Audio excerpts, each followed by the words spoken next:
It's time. Introducing now to the Stay Awake Squadcast, the band Stay Awake. You boys ready? Yeah. Yes, absolutely. And here they are. Welcome, John, Paul, Andy, and Yules to the Stay Awake Squadcast. Beatles.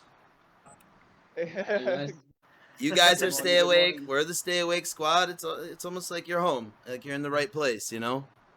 It's a little beautiful little love nest going on here.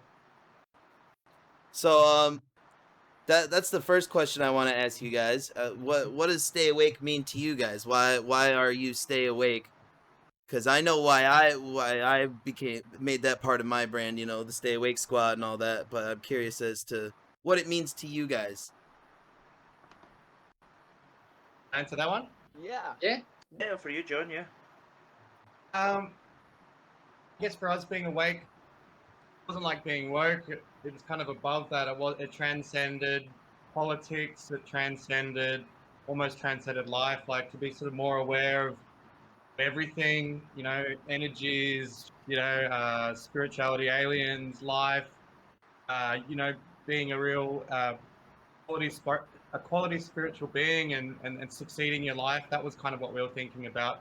Because I think a lot of life is about division and sort of conflict and people fighting with life. And I think that's the answer. Being fully awake, fully aware, and being conscious. That's mainly what it's about, being conscious. It's not about staying up all night and partying until the sun comes up. Because that's what a lot of it means for me. But I mean, it's That's a what we're supposed multi. to say, right? It's a multi-meaning. Yeah, you guys are a punk band, you know. That's what you guys do, right? I mean, even right now, you guys are Yeah. awake at 8:30 in the morning, you know, to be on a podcast. Yeah. We stayed up all night. We've just come in from partying. That's what I would have done. Like, I'd be like, I'm not waking up at 8:30 for no fucking podcast, dude. Despite the way we look, I think we've all had a good 8 hours sleep. So yeah, the least rock and roll band going, in some respects. Yeah. Yeah. Slept ages. Locked down again in Thailand. Bangkok's locked down, so there's not any clubs open or music. Everything's closed. Still, Yeah. it's still like that there, huh? Pretty much so. Yeah. We've gone through. We were pretty lucky last year. We didn't have that many lockdowns. We had a little bit, and then went back. We haven't really had much until recently. Then all of a sudden, there's like 3,000 cases a day. I don't know. Here Doesn't they're feel telling like- I don't know that. they're telling us it's safe and everything's going back to normal here, at least here in Michigan and in the US. It seems like, oh, everything's fine again. Like, oh, where did everything just go to, you know? Like concerts are coming back, festivals and stuff. Yeah, back in excellent. back in the UK. Oh man, I'm jealous. UK's the same, isn't it? I think they're sort of getting back to normal now. Yeah, it's starting to slowly open up. It's just us. Melbourne's locked down again. They've got a new variant, the Delta variant, The which Delta there. is more Jesus. dangerous. They got a Delta variant. They got a Kappa variant. Like, just have to. I don't really watch the Australian news, but I just want to have a look. And in a few seconds, you're just in fear. Like every Delta variant, the Kappa variant. Blah, blah, Right, they blah. got to keep Like, all coming these- up with something like, new wow, to they just- keep people you know, keep people worried about it. When people are Exactly, ready to that's just what it get is. back to normal life and start going to shows what it and is. opening up. It's like I think people like it. People like getting attached to it. I mean, Yeah. like, look. In all honesty, how many variants of the flu are there? There are like thousands of variants of the flu, and no one goes, "Oh shit, guys! This is the Omega strain of the flu. Stay home. Don't go out. Don't go to the shops. If you are going to go out, make sure you got a full hazmat suit on. Wash your hands. Wash your friends' hands. Wash your face. Wash your dog." It's just nonsense. Oh dear. So before we get too far into this, Now, I don't want to change the subject too fast or anything, but I know who you guys are and what you do. But for everybody else, I want everybody to know you guys to introduce yourself, say what you do in the band, where you're from, because I know you guys are a pretty diverse group of, you know, you come from different places, all of you. You're not from Thailand, Bangkok. Yeah. Jeff. So if you want to Jeff, go what around the about you? circle and introduce yourself, so that'd be super cool. And then we can get Do into you want all me the to go crazy shit. first? Cool. Go Cool. first, Andy. All Yeah, right. Andy. So, as you might have guessed from the other guy's response, my name's Andy. I guess my accent gives me away. I am from the UK, the best part of the UK, the North UK, Yorkshire, town called Huddersfield. I I play guitar and Stay Awake, and I am quite obviously the looks of the band as well. The bad looks. God, John, you want to go next? I'm the real looks of the band. Yeah, I'm from originally New Zealand and then grew up in Melbourne, and I moved over to Thailand 12 years ago. And I've always played in bands, played in all different like metal, hardcore, punk. Now this band is a bit more of the music I listened to the early 2000s and high school and stuff. So it's come full circle. So the music that I used to listen to a lot, sort of coming back, and those faces, like for example, now we connected a little bit with like Useless ID, and then he's connected with Fat Mike, and it's like, oh, Fat Mike. I used to talk about Fat Mike when I was a teenager. So it's all Hell come yeah. around for us. So that's kind of exciting to be back into that sort of scene. Anyway, that's not the question. So anyway, that's me. Next is Paul. Yeah, my name's Paul. I'm from Scotland, the east coast of Scotland. I moved to Thailand. Seven years ago now. Yeah, it'll be 7 years ago this month. And I'll keep the theme going, but obviously I am the best looking guy in the band. And well, I'm the only one with a decent mustache. Yuli's a close second. Yuli's a very close second. But no, I don't even play bass. I just stand and hold it just to make the guys look good. But basically, I joined the band because I jammed with Yuli in a previous band. Well, I say jammed. We just kind of, yeah, we got together and just got a bit drunk and whatnot. And then yeah, PG John, PG. And then yeah, nah. Basically, Yuli just gave me a shout one day. That band didn't really work out. Everyone kind of went and done their own separate thing. And then Yuli gave me a shout one day, just over 2 years ago, and asked me to come jam with Stay Awake. And turned up on the Saturday, and there was a photo shoot the same day. And a few weeks later, we were off to the Philippines to play a festival. So I had to kind of get my shit together pretty quick. But that's my background. Yuli, you're next. He had I pink did. eye. I did. No, Yeah. He's like, you got to mention that, Paul, and I was going to try and leave that one out. If you look at any old picture of Stay Awake, any of our old promo stuff, like the black and white stuff for the first EP or anything from 2 years ago, pretty much, you'll see I've got this dodgy pink eye going on. No. It lasted for months, man, and they were like, hey, yeah, we've got a photo shoot. And I said to the guy, can you just like, you know, because he's an experienced photographer and whatnot, can you just kind of touch up that dodgy eye? And he's like, yeah, no worries. and he didn't. You know, so I looked like a mess, you know, in every photo. It looked like you've been touched up already. And it's funny, we went to like Philippines and they got our photos and posted these. When you go to Philippines, they're like, oh wow, rock stars, and like, you know, we're just pretty new, but you know, they treated us like that, and they had big posters on the wall, like huge posters, and his eye was still like. Yeah, like my poster on my eye in the poster was literally like a shit, you know, it's like this big. Yeah. That was what it is. Yeah, I'm looking into it, and it's like that fucking eye out of Lord of the Rings or something like that, you know, just like right there. And last but not Anyway, least, Yules, would you like to go? I'm from Philippines, and yeah, I'm the coolest guy in the band. The best looking best too. looking, Yeah. though. Best looking, definitely. Like, Really is the best looking. Yuli, what do you do? well, I played drums in the band, and there's not much to say really, man. Like, I mean, they already took all my lines, so I just leave it at that. They did, didn't they? But dude, you know, you're the drums. You're the staple of the band. You hold that shit together. No Yeah. band is what they Pretty are much, without yeah. their I will- drummer. You're only as good as your Yeah, drummer. That's what I've heard. Yeah, I mean, I try. Sure. I mean, John asked me to join the band. Actually, they had I the can't previous even hear drummer a back drummer. then, I don't know if that's a good and thing or not. I can't hear him either. You hear him? You guys can't hear him? I'm receiving him Nah. okay here. I've got him loud. He and loves clear. it when guys receive him. Loves it.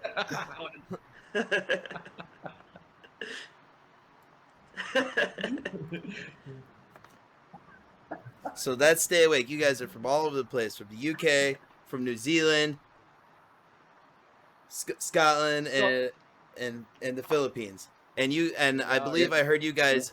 You said something about you met on like a musicians group. Some of you knew each Yeah, other previously. It sounds like. Andy Yeah. started the band with some other guys. Then they've all left, and it's all us. Yeah, so I mean, there's like Bangkok Musicians Network. There is like I forget the proper name for it now, but like a punk network, like a punk Facebook page. And originally, I just put a message out on there. Two different guys joined up. Bass player Paul, not Paul. What was the bass player? Chris. This is another ball, yeah. Different fault. Yeah, and then drummer was Paul. Yeah, so bass player Chris, drummer Paul, Joy. We started jamming. For one reason or another, they had their own reasons that they didn't want to continue. So obviously, these guys started to join. John was the first one to jump on board, and then Yuli came on board, and then last but by no means least, Paul came on board, and I guess the rest is history, so to speak, isn't it? Really? It's I've been in bands, dude, and it's like that. It's hard, you know. It's like you're in a relationship with 4 other people because they've all got their lives going on. It's really hard to make a band happen, you know. And a lot of the people who do it, like, they've been playing music together for 15 or 20 years, you know. So what has it been like for you guys, like getting to know each other and bond and becoming like family or friends, or you know, or like brothers, you know? It's been Oh, it's interesting awesome, man. Like 3 years. Yeah, been great. I mean, I think like one of the tricky things. I mean, like you say, sometimes it's kind of difficult to really get like a solid connection with the other guys in the band and stuff, and start a band sometimes. But especially, I think, being expats as well. You know, like we've got this kind of small kind of community here. A lot of people kind of know each other and whatnot. But when you start a band here, ideally, I mean, there's some great Thai musicians, but obviously there's a language barrier, so ideally you want to try and get into a band with other guys speaking English and stuff, so it kind of makes it doubly difficult. But no, we all just kind of, it's not really like being in a band a lot of the time, it's just like hanging out with your mates, Yeah, especially on tour. that's And how it should be. You know, that's the best way to be, you know, I mean, exactly, yeah. So many bands fall apart because the guys fall out, they argue all the time, or they're like, shit, I don't even like our guitarist or whatever. But for us, I feel differently. I think we're just kind of hanging You out guys with are mates. trying to tell me you don't I've argue been at in all. fights my There's whole been no life. fights. Oh, there's been fights. And we argue sometimes. Yeah. Oh yeah, It's just part of it. Barbecue. We do, but yeah.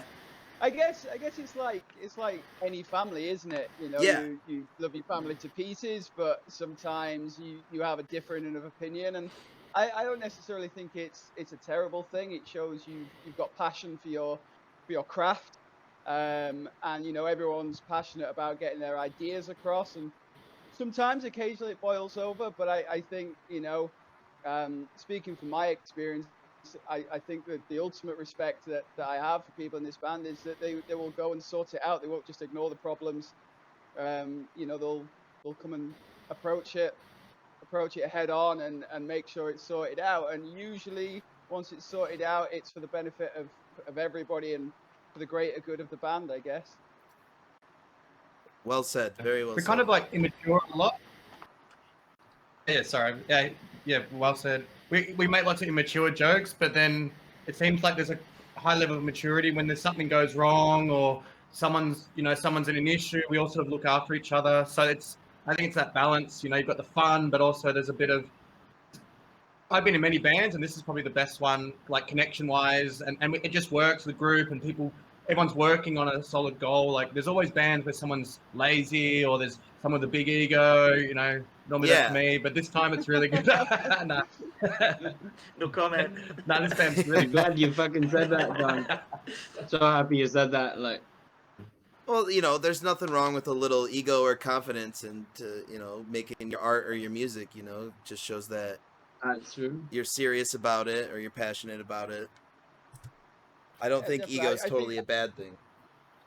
I think it goes hand in Agree. hand with playing in a band to some respects, because you're up on stage and you're, you know, not showing off, but you're I guess, for want of a better phrase, Putting you're on a show. exhibiting your skills. Yeah, Yeah, people want to that's it. see you have that confidence, you know, have that persona or the character. So, Yeah, I mean, no, like in today's age of music and the way things are, I think it's important to, you know, you can't just come out and just shred a solo, you know, and play songs. Like, people want like interaction with the band and stuff, and they want to hear you talk and who you are. You can't just release an album and hope everybody will buy it. I think it's almost important what you guys are doing right now by like being on podcasts and stuff and just putting yourself out there and talking with people. Do you guys think that's like absolutely. a big important part of what you're doing? You know, Definitely. I mean, especially in the age that we are at the moment, where, you know, every band wants to play live, but unfortunately we can't. So, you know, we have to do other things and, you know, find other ways to make a connection with our audience, with our fans. And I guess doing something like this is the best way to do it. And, you know, I'm privileged to work or to play in a band alongside some guys who work very hard to, you know, to get this sort of stuff out there and get good content out there, you know. So, you know, a lot of bands perhaps may not have done as much work as some of the guys in this band have done over this period, but it's testament to the work ethic. Yeah, Paul's been doing all this. He's connected everybody. It's like a few months ago. He's like, oh, I think I've emailed everyone I can. I'm like, don't give up. Keep doing it. And every day he's like, oh, I've got this review, this. So he's cracked it. He's found a way to get the music out to people we didn't. Because normally we'd tour. I'm like, oh, I can book the tour. We can. That was my job as well. Before I was booking tours and booking events, so I was like, okay, I can do the tour. Hey, we're locked down. All of Asia, Philippines, really locked down. Everywhere's locked down. We can't tour. What do we do? I don't really know. I've never been there. I've never been in this environment. I don't know how to contact all these people. But Paul worked it out. He was able to, you know. So that's advice to any band. If you want to get out, there's avenues. You just have to sort of find it. And he found some tools. What was it called? The artist toolbooks or something, Paul? No, I use the unsigned guide. That's pretty good. It's just a massive database, like a huge resource of information. You know, tips on the best way of approaching people, who to approach, what you need to include to approach them. Loads of things, and there's a couple of different websites that bands out there can use.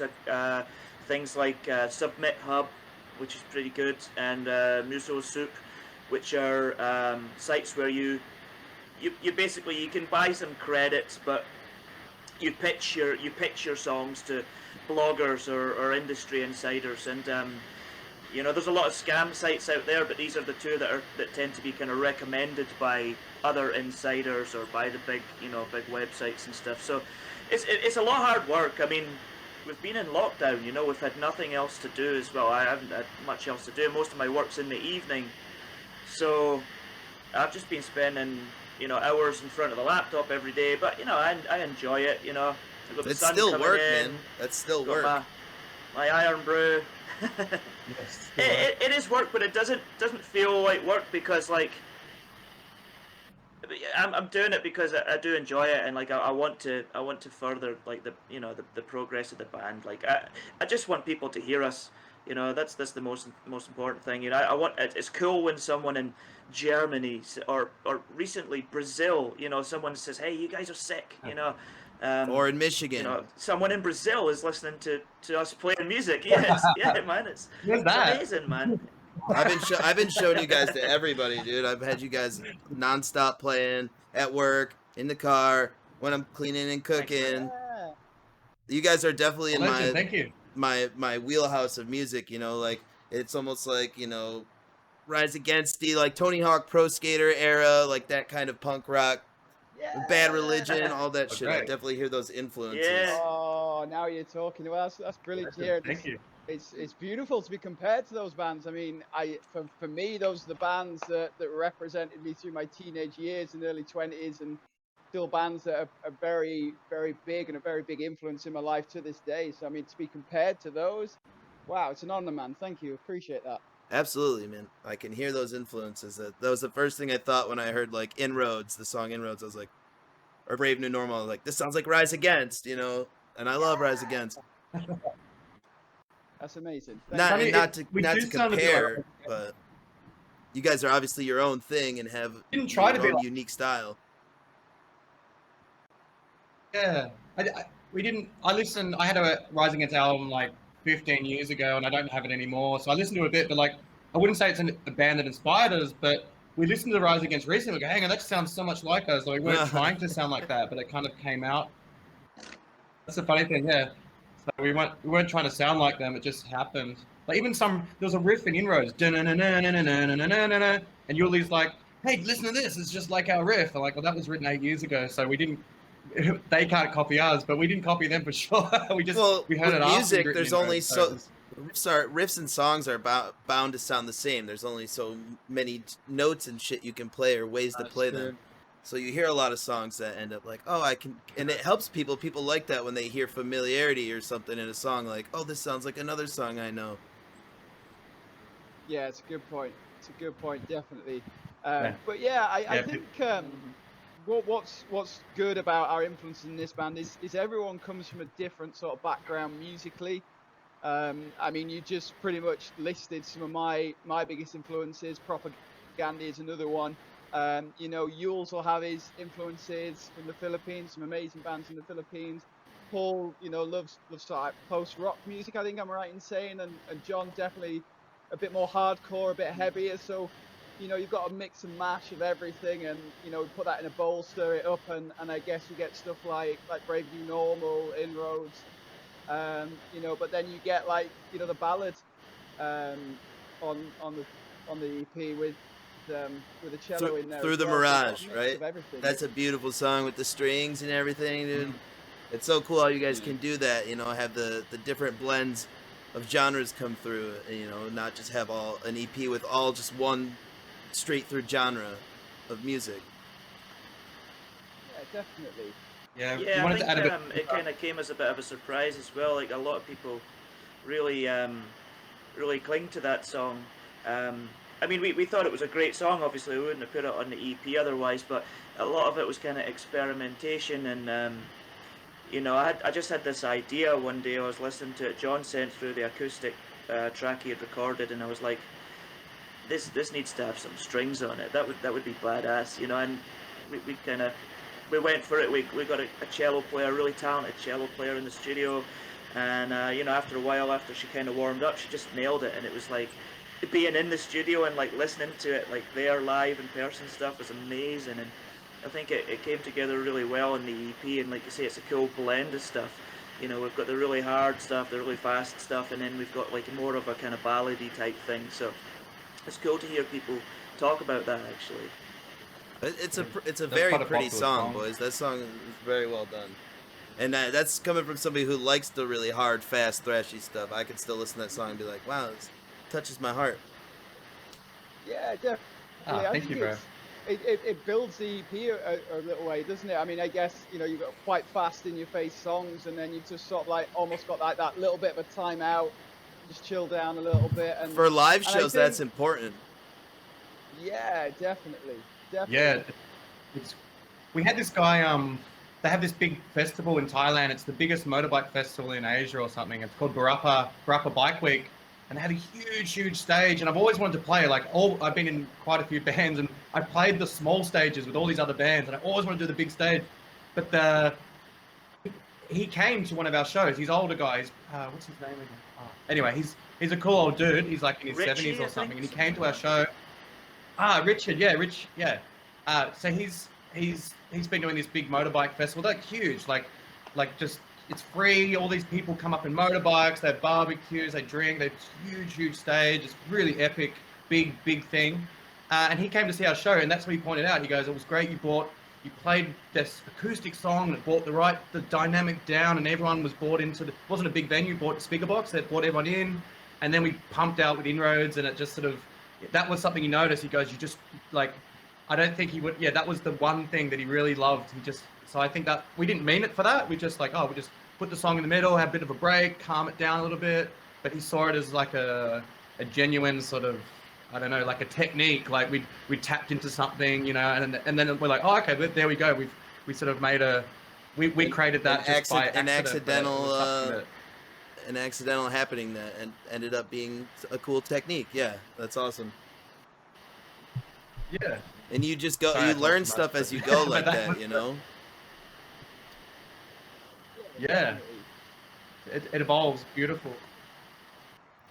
So you guys all live in Thailand. You guys are all in Bangkok. Did you guys move to be together to do this? Is that how serious you guys are about Stay Awake? We were all in. We all had prior, yeah. Oh, in Bangkok. You were already all in Bangkok. Yeah. So we're already in. Yeah. I'm married as well. Paul's married to a Thai woman. I'm married to a Thai woman.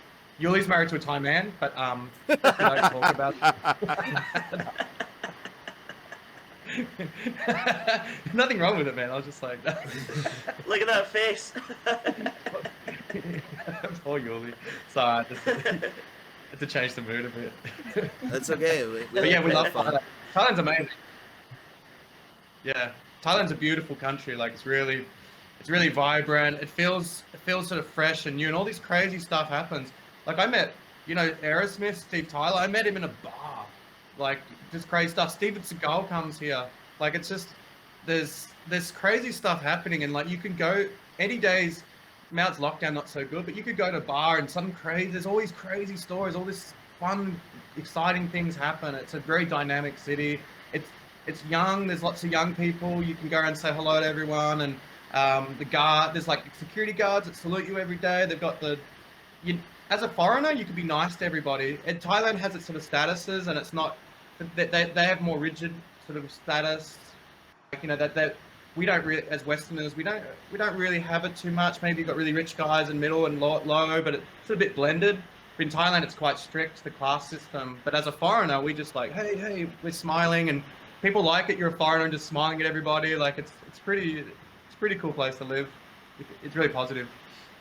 I love that. I was saying that watching your guys' videos. Like the scenery is always so awesome. Like a punk band in the Thailand scenery with like the crazy trees and hills in the back and everything, or just like, even like the busted down looking cities and stuff. Like this is a really cool aesthetic for a punk band. Yeah, there's a lot of very, very rich people. So you got this very high level. It's accessible for us, like as foreigners, we can earn a bit more money, so we can go to that sort of high level. But then you've got the real punk sort of low, like it's a bit of it's all sort of, it's all contrasting here, and it's kind of, it's exciting. So you've got like a big, beautiful mansion next door, you kind of have a slum. But then the person in the slum will be, hey, they'll smile. Yeah, it's land of smiles, like nowhere else in the world, I think. That's what they're famous for in Thailand. Sometimes not genuine, sometimes it's like, hey, fuck you. Sometimes, but and it's a bit of, since COVID happened, it's a bit of sometimes you feel like some people are taught in schools here that COVID came from foreigners. So my friend's child was taught that, so he's like, yeah, this is what they're saying. So like people sometimes there's a bit of, I guess you call it racism. Yeah, like if you go to the elevator, sometimes people will turn away. Yeah, sometimes turn away. Yeah, sometimes. Yeah. It's not how we were meant to live. Some of them have been educated that way. Yeah. People are supposed to come together. Thai people, yeah, it's kind of cute. It's racism, if that makes sense. It's kind of like, oh, they don't really know better. Someone told them that foreigners will have COVID, so they're scared of it. But actually, it came from China. They don't really like. yeah, and you just sort of laugh about that stuff. You lose, you become a bit less serious about all these things. I look, like I look online and get triggered by some stuff that's happening in the US. I'm thinking that stuff doesn't happen here. Like, like it's, The actually media as a control and young all that foreigner, shit. yeah, and like, as a young foreigner, you get your benefits, but there's like police will search for people like me for bust. They target young white people to take bribes off us. Like stuff like that. Like we're a target for police. We're like, oh, no worries. There's a military dictatorship. Like basically, it's a military dictatorship. There's no democracy here, but it feels more free than a democracy. Like when I see what's happening in America, everyone's divided and fighting. I'm like, America's a great country. You guys should all be together. For some reason, it's messed valuing up right someone now, to man. It's have that messed sort up. of, yeah. Like I argue with people, my friends, over silly things. I don't like that. Shouldn't matter. Those sort of things, we're all in this together. All human. We're all trying to get. Everyone wants the same thing. Everyone thinks they're good and they're doing something for good. Like even when you argue with someone, that somehow politics in America was able to hijack everyone's sense of good. So people are like, oh fuck Trump, he's a misogynist, and fuck Biden, he's incompetent, and like they're all fighting. They're both. Everyone's like, oh, we're doing this for America, and like both sides are valid. That's the funny thing. And then the media just swings it, and that's kind of what Stay Awake's about. Like, hey, we're all sheep in this. Actually, we're all think above this. I guess that's what a bit of in the music that comes through as well. And you got Brave New Normal, and Through the Mirage was a bit like that. Like the smoke is there, and but our eyes are open. So it's a lot of our. Sometimes I feel like the themes in our music are important to get out, and it's almost like the universe wants that to happen. It's nice that our music's getting out. If it's not political. It's kind of it's above politics, and it's kind of pointing those sort of differences out. Anyway, that's the.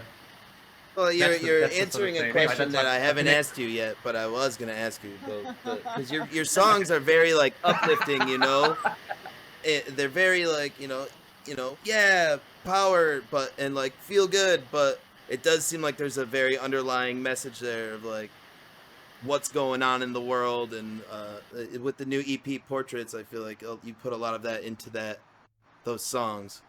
Yeah. Honesty within the music, isn't it? And it's things that people can relate to. I think that's what an audience is looking for, and I think that, and I'm talking probably particularly about pop music, it's where it's lost its way, because the person conveying the message isn't the person that's written the message. It's written by somebody else, and it's just portraying all these falsities. Whereas if you look, and it's stereotypical of rock music, I think a lot of people relate to it because it's written by the people that have experienced what they're talking about. And John alluded there to the media, and there's a lot of fabricated, exacerbated stories in the media, and it's just all done to sell something, to make a fast buck, isn't it? Whereas if you've got good, honest musicians who are essentially doing it because they love music, if you get success as a byproduct, amazing, but you're creating something, you're making art, and what's more beautiful than doing that? Absolutely, I 100% agree with you, Andy. But yeah, with pop music, it's not like that. They wanna sell these talentless people who are singing about what they want them to. And a lot of times bands with true talent get looked over, and never make it big or make tons of money. But they still do it for the love of it, not a real good band doesn't do it for the money. They do it to spread what they love. If you make something great. Well, that's the thing. Like that's where other artists, like pop artists or some even some indie bands and stuff are different, because it's like a lot of the time I think they're probably not just doing it for the love of music. They're doing it for the fame and the money. I mean, it's like, oh, who gives a shit if this guy writes my song? I'm going to get to tour the world and make tons of money off it.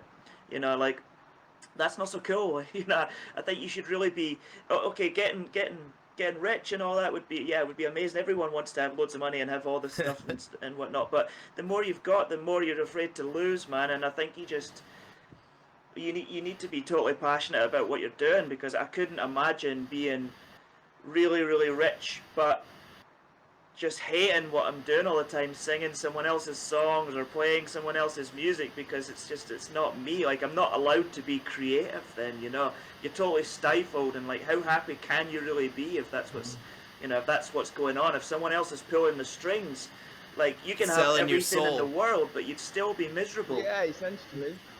Exactly. I mean, yeah. you look over this end of the world, and I'll probably get a bit of grief Yeah. for this, but I mean, there's a band. I say band loosely termed, but Blackpink, and there was a Netflix documentary about them, and it's watching that documentary is literally like watching a factory conveyor belt. You know, you get 4 beautiful Asian girls, then you package them in this way, you dress them in a certain way, and then you go to the next part, the conveyor belt, and you emit this sound, and then it gets produced and it's put out on the shelf to sell. When, you know, there probably is some talent within that band, there probably is some songwriting skills within that, but it's not allowed to come out because they have to move a certain way, they have to look a certain way, and that's not what being creative is about. It's not being told what to do, it's being able to do what you can do when you can do it and create something beautiful through that. It's like a Like blank tapping canvas. into something. You know, you take a course. blank canvas and you create something out of nothing. You know, you create a brand Absolutely. and Well, something for I think people it's a tough that they question. could follow. If someone went to you, and I always think about this, if someone said, "Oh, we love you, we're going to give you everything you want. You're going to be rich. You're going to travel the world. You get famous. You know, your life's totally going to change. However, you have to do it by our formula." And I wondered what you'd do, like, because sometimes you look at Bangkok, they sold out, but like some bands don't, some bands do. But you think if someone's offering you the world, you'd be like, well, yeah, credibility. Oh, I can, you know, like that's what you've sort of. I think that's what probably work, and they work on our feelings. But I don't know.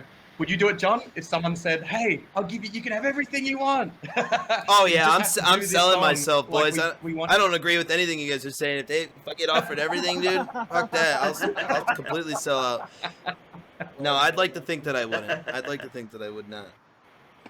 I think if you've got a passion for a Yeah. craft As as a punk well. band, you shouldn't. A punk band shouldn't. But if you're a pop artist, I deal with It's funny because I was booking musicians, and some of the best musicians I worked with had been in bands and then started working solo. And some of the ones that I found more problematic were like the singers or the singer-songwriters. Usually singers, they don't always play it; they just sing, and they're really sort of self-centered. They don't have to, you know, not all, but they're more self-focused. I'm going to make it. I'm going to make it. Whereas the guys that have been in bands before and then went to play acoustic covers or whatever, those are a bit more sort of they're a bit more group sort of orientated. They're a bit more. So I think you've got those two camps: the band people, and then you've got the guys that I want to make it, and they're all sort of self-centered. But these guys will support a scene. They'll support each other. So I think there's sort of almost like two camps within the music industry. Like if you're only out after yourself and you're not building the scene, you're not supporting others, then that's not sustainable. But the guys that are so that's what I found as well. So if you're one of these singers, I'm a singer and I'm going to be famous, you're probably not thinking that's your focus. You need to I think there's a realize fine that line supporting sometimes, and though, 'cause- networking is so important. You know, like everybody helps each other 100%. achieve this goal.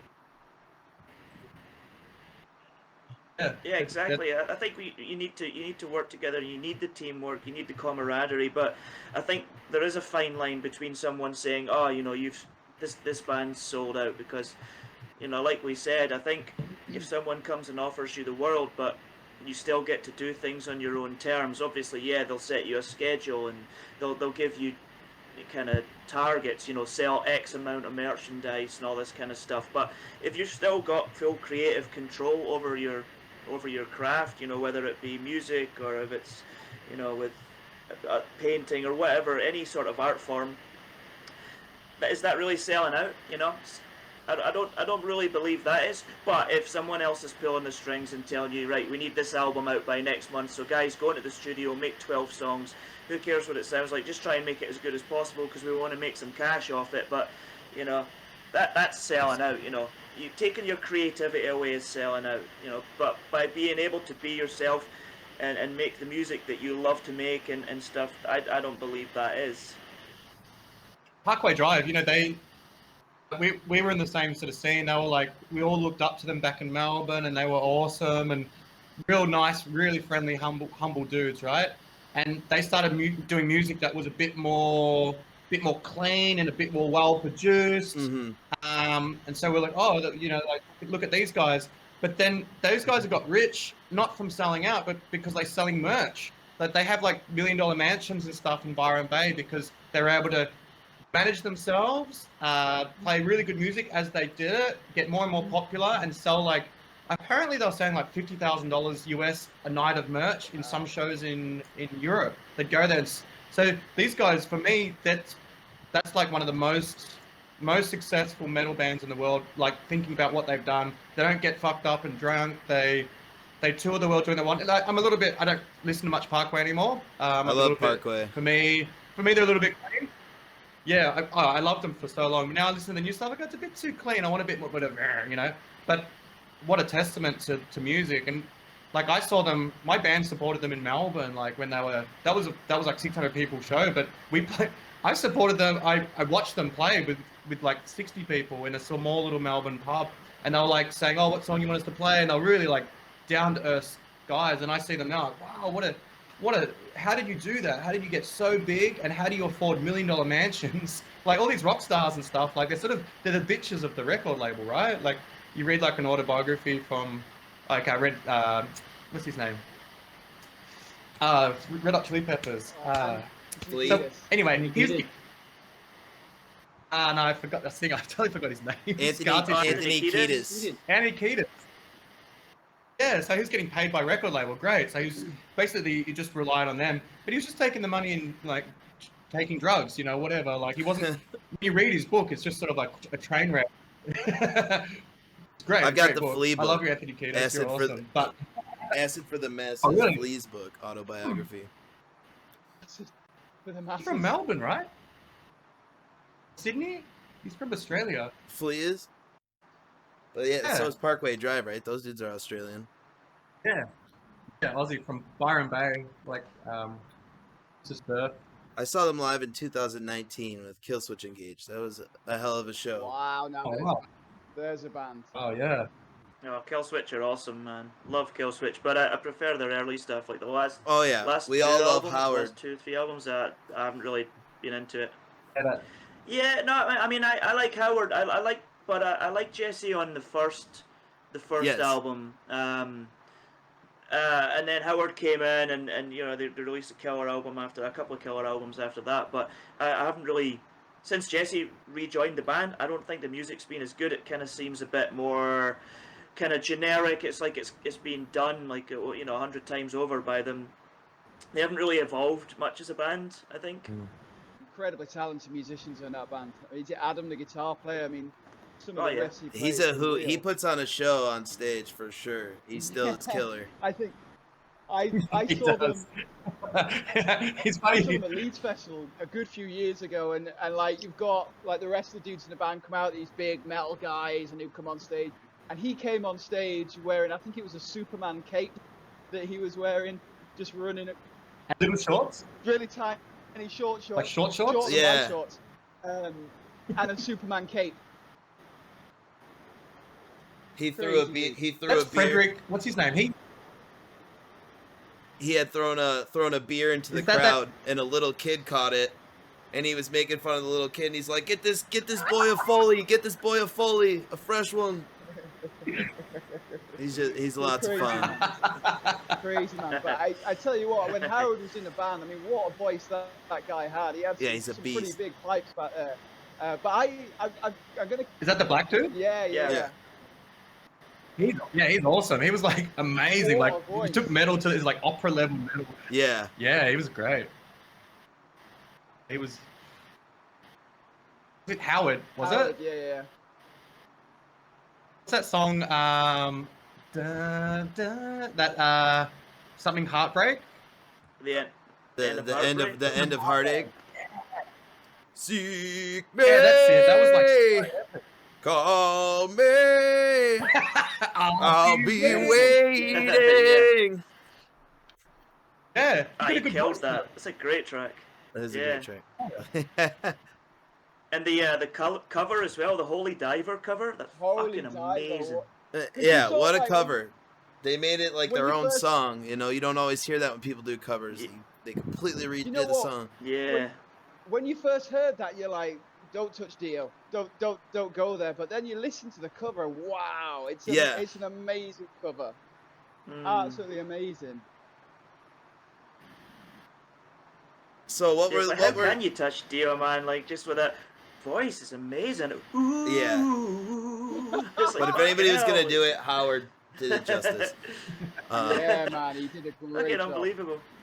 What do you guys like to go see for concerts and shit? When you guys, what were some of the last bands that you guys went out and seen live? Do you guys go to shows together and stuff? Like, I've been in bands and we'd always make a trip to go see Coheed and Cambria together, or the band I'm wearing now, Nothing More. Those dudes are awesome. We've met them and they're cool. Do you guys like to go to? Do you we guys went like to see some local bands. local bands?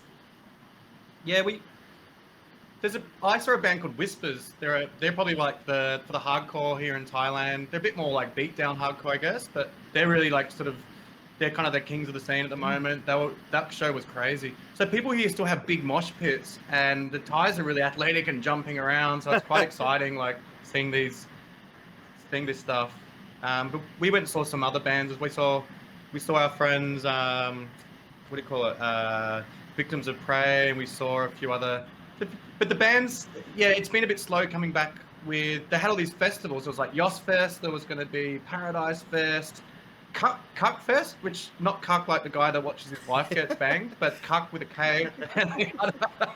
they had like a big craft beer festival in the country. So we had all this great music was happening, and we just released our EP. And we're going to tour to all these regional areas in Thailand, and then COVID's all shut this down. But actually, Philippines has some really amazing bands. I'm going to plug uniteasia.org. If you guys are interested, check out uniteasia.org. The website has all these great bands. All the best Asian bands they can submit their news. There's a guy called Riz who runs that, and he's in Asia. He's kind of like that's the hub. He's created the hub for music sharing. You guys can check that out if you're after some Asian bands. UniteAsia.org. Philippines, like that. Value Chrome. Yeah. At uniteasia.org.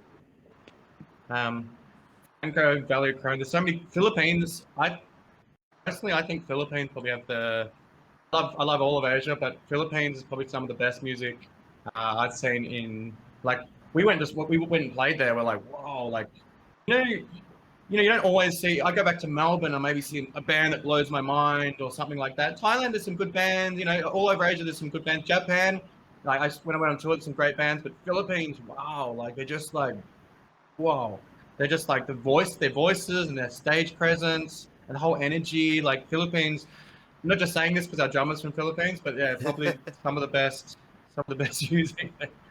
Really good.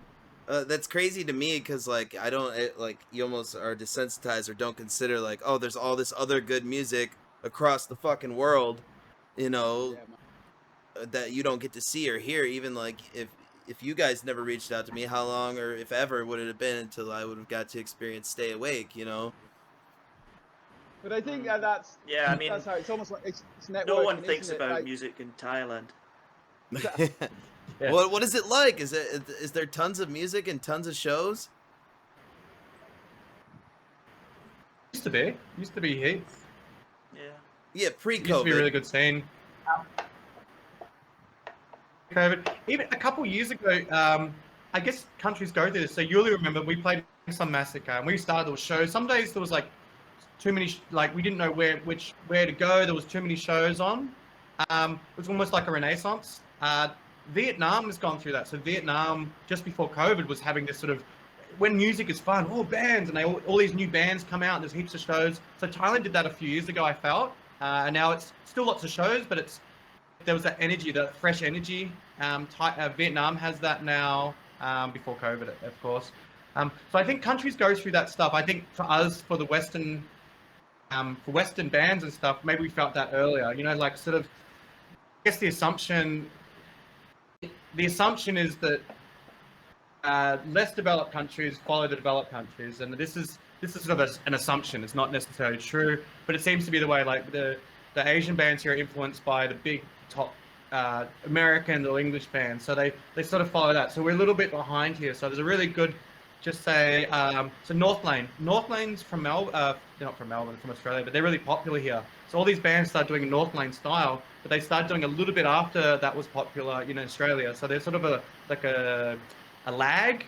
So when a new band comes out, starts doing something, it takes a few years for the bands in these developing countries to sort of catch up to them. But I think it's great because you've got this sort of fresh vibes. You already know where the sort of scene is heading a little bit. Okay, this is the top bands in the world. These guys are kind of, and then actually Thailand's got some really good, like the guys will get like the drummer will have a sound they're playing to a click track with sound effects. They're doing all this pretty advanced stuff actually, but they were doing it a little bit behind. They saw the other bands doing it in Western countries and started adopting this stuff. So yeah, but it's really exciting. It's exciting, when that stuff happens, you get excited. This band's topped it. These guys are doing shit that other guys aren't doing, and then other people start to follow and copy, and so it's exciting. I haven't talked too much. Anyway. No, I'm enjoying it, man.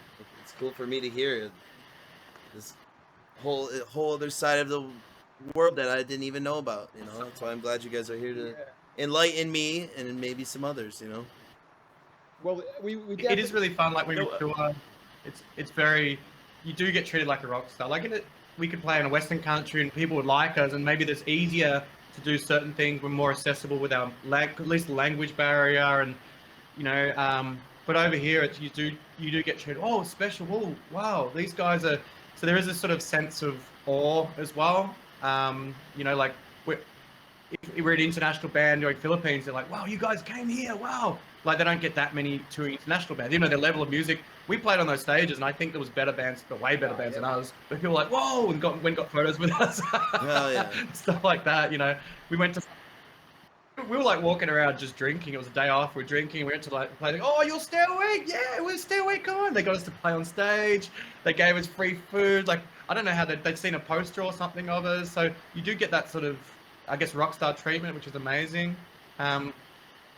Japan has a bit of that as well, even though it's a bit more. Japan is the most organized, the most like you go there and you have your sound team. You draw. You go. This is your stage set up. You draw your stage set up. You go choose your amps. They set it all up for you. You sound check. They dismantle it and they set it up for you beforehand. So that's like super professional. And they're the best. Asia. They're the top guys. Everyone wants to go to Japan. But even then, there's this sort of sense of, wow, you came here, wow. Then they want to take photos of you, and it's nice, And I kind of feel a bit bad if it was an Asian band that went to Australia. They'd have to work really hard. There'd be this. It's not the same. It's a little bit unfair that way. There's like, you could be the best top Asian band, and they'll go out and they'll have to work. They'll have to be like, fuck, we gotta outshow all these other guys, So I think there's there's a little bit of a, we're a bit jaded. I know Melbourne. If you play in Melbourne and people don't really know you, they'll just sit there, just listen like this. They don't really mosh or anything. Oh, it'd be even worse in America. Like, even just although I don't want to turn you guys off from coming to America, because I would love to have you guys come over. If you guys were ever anywhere in America, I would be there at that show. Cool. I don't know. We'd love to tour. Yeah. How would that work? Is there plans? Have you guys ever talked about that in a North American tour? We've talked about touring all over. Yeah, Europe's been in the pipeline for a while. That's kind of like a big dream for us to play. European festivals. Lots of things have been started to happen. Things start to really click into place. I'd say around about the time we went to Japan, we started to get offers. People were really picking up on our music, and there was a real buzz. But COVID kind of put a stop to all that, So it looks like the rest of the world seems to be kind of getting its shit together a little bit. Well, I mean, in the States and in Europe, like say festivals and gigs and things are happening again. And I think there is a little bit of interest for us to go and play in some of these places, but obviously just, with the situation here in Thailand, it's not really feasible. I mean, if we did go to the States, for example, and play a show over there, because you guys are a bit more open right now, we would still have to come back to Thailand and do a 2-week quarantine, Yeah. So COVID's just kind of put a stop to all that stuff, With time, we've got so many don't rush plans, it. so many plans. Even if it was another year.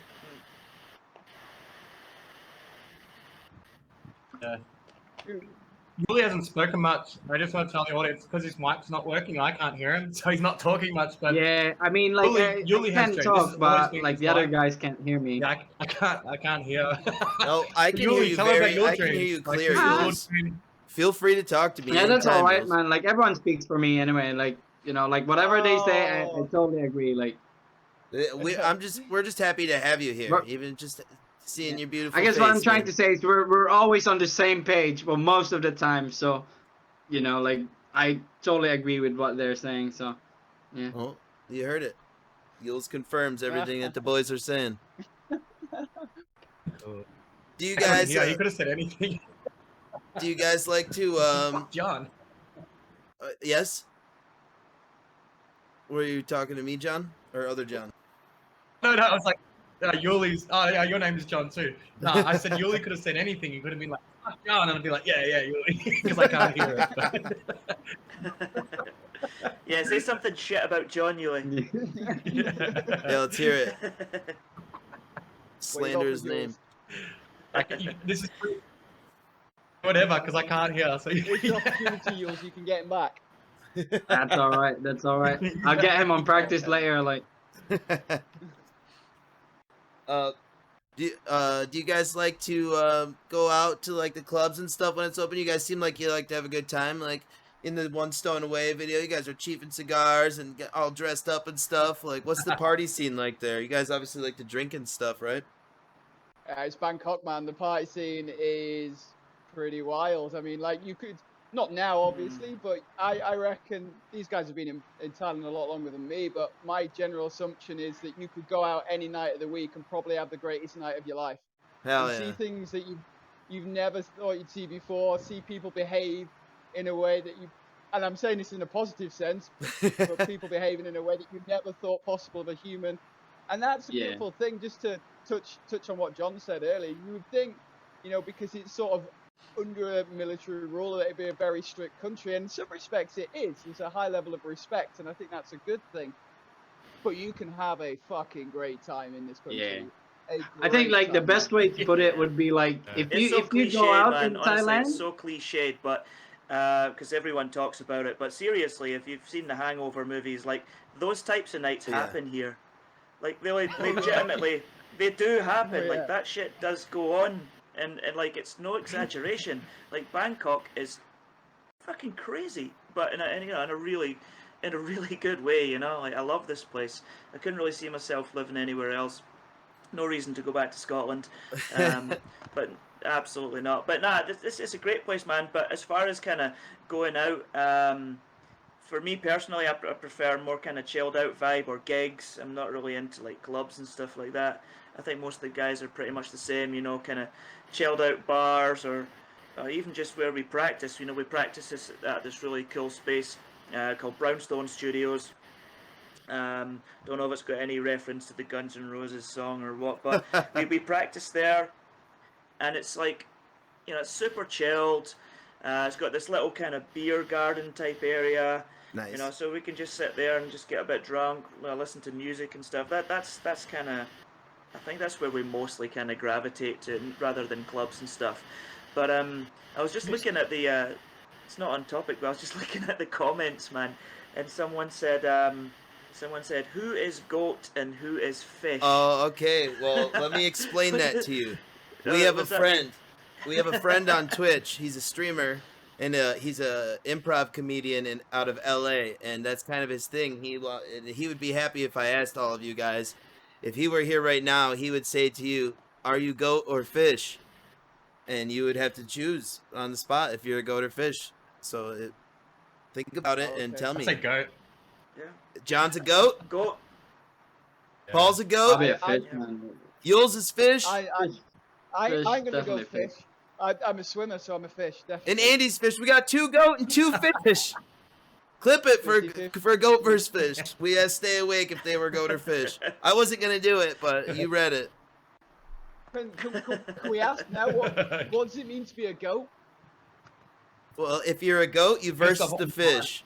If you're a fish, you versus the goat. So you John and Paul, you would have to challenge Andy and Yules to a versus. Okay, team Oh, fish. Alright. to see who We'll do that triumphs, and later. that's basically it. Definitely fish. Definitely fish. I like Got that. this That's image nice of and like a even. goat just headbutting a fish right now. Just like. I'll send you guys some links later to him, and you can check him out. He's hilarious. He's fun to hang out with. Cool, man. What was I was gonna get back on topic there. Thailand was Yules, crazy. Like every night you can go to nightclub. Yules, you were saying Like I something was about saying before, the before clubbing thing. I wanted to hear what you were gonna say. I don't know Oh if you yeah, lost I mean, it. like basically in Thailand, like if you go out in Thailand, like it's always a story to tell, man. Like literally every night you go out of Bangkok, it's always a story to tell. Like it's just that good. Like what I mean? Like there's always something up in a good way. Like You guys are making me man. want to come party in Thailand. Oh, You dude, could go you down should, soy yeah. cowboy, You should. and you could catch any number of diseases, but also have a great time doing it. Not even be pissed Yo, off it's kind about of it. like bingo. It's like bingo. You've got your little card, and you're like, okay, what one have I not got yet? All right, there we go. Go into that club. she looks a bit dirty. Yeah, all right. or he looks a bit dirty, or it. Sometimes just it looks a bit dirty. Is protection a Them thing days, in them days. Thailand? Do you guys use condoms over there? What is it? Yeah. What's that? I want to say yes. What's that? That's I okay. think We in don't in some parts America you'd be better either. off wearing a helmet. Yeah, definitely, man. Thailand's I'm married and older now, but when I was younger, it was pretty crazy and like but the stereotype of these women that throw themselves at you, some of those are sort of more prostitution sort Yeah. of, and that doesn't sum up women at all. But they're the ones that tend to chase. So guys come out, they don't really know all these beautiful women are getting attached to me, and that's called good fun. But it's a small fraction of Thai women. But Thai women in general are very beautiful and very very fun. You find rich girls with a nice house and a nice car, and they want to party, and they like to. Sex isn't a taboo as much. Like in America, it's like, oh, I had a one-night stand. I'm gonna go to the bath and eat chocolate and hate myself. But over here, it's like, I had a one-night stand with a guy. It was great. Yeah, like the girls are a bit more free here, and like not just the there's a small minority, like I said, of the prostitute side, which you might have seen in The Hangover and stuff, which is true. And like many young guys, it's fun, and that's where you get the STDs from. but the ones. Really, really nice, beautiful women here, and they're fun and stuff. And Thai people in general are very beautiful and very, very friendly, very fun. And yeah, Almost like it's like the roles are reversed a little bit over here. You'll get a girl that she'll sleep with this guy, have a one night stand and stuff, and like John says, instead of kind of feeling down about it or whatever, she'll be like, well, yeah, I did have a one night stand with this guy because he looked easy. I wanted to have sex and he looked easy. So it's almost like role reversal. I like that fun. Yeah. And there's way more girls here. There's like 70% women in Bangkok. Like, and That's crazy. the Thai women are very ambitious. Like I work with, Thai women are great. Like most of the artists, I used to book musicians, and the best ones were young Thai women, and they work hard, and a lot of the universities are full of Thai women and the offices. So you got these ambitious Thai women that come out, and some of them get into prostitution, but generally it's universities and offices. You go on the train in the evening. It's like you're the minority. You're like as a man, you're a minority, and all these very very nice women. It's crazy, right? It's totally reversed. Like guys, you get booty called and stuff. Not me anymore. I'm married. They're like cat calls, like women across the street, like making remarks about you and whistling at you and stuff, and you're all uncomfortable as a man, like. It's a hard life. Like, I fuck you, definitely. they look at you and they say, and they go, oh, so handsome, and then they they speak into, oh, long man, and they'll look at you across the thing, and they'll kind of I fuck you, like it's pretty bizarre. Like the North, just because it's cool. I've heard that, like as like a tourist, as like an American, if you go there, they love Americans and stuff, Yeah, they 'Cause do. it's just Yeah, different. because you're different. Yeah. Some girls really just sort of like however you view this is up to you, but there'll be certain women that just want to bang like guys like us, like foreigners that come here. There'll be women that's what they want, and that's just what that's what there's areas that they go to with the tourists. It's like Koh San or the backpackers. So that there's girls that sort of almost serial white guy daters, and that's what they do. And so that's kind of a funny sort of interesting element. Some people might view that as negative. I don't know. I think they're just there for having fun. They want to.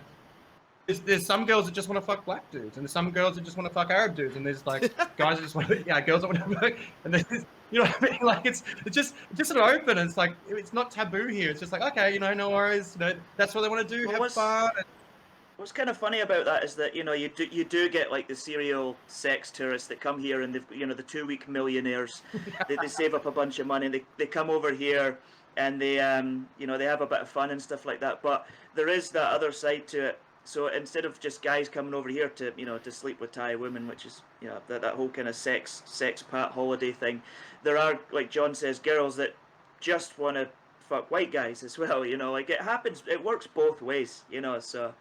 That's wild. You can find a lot, all walks of life here. Yeah.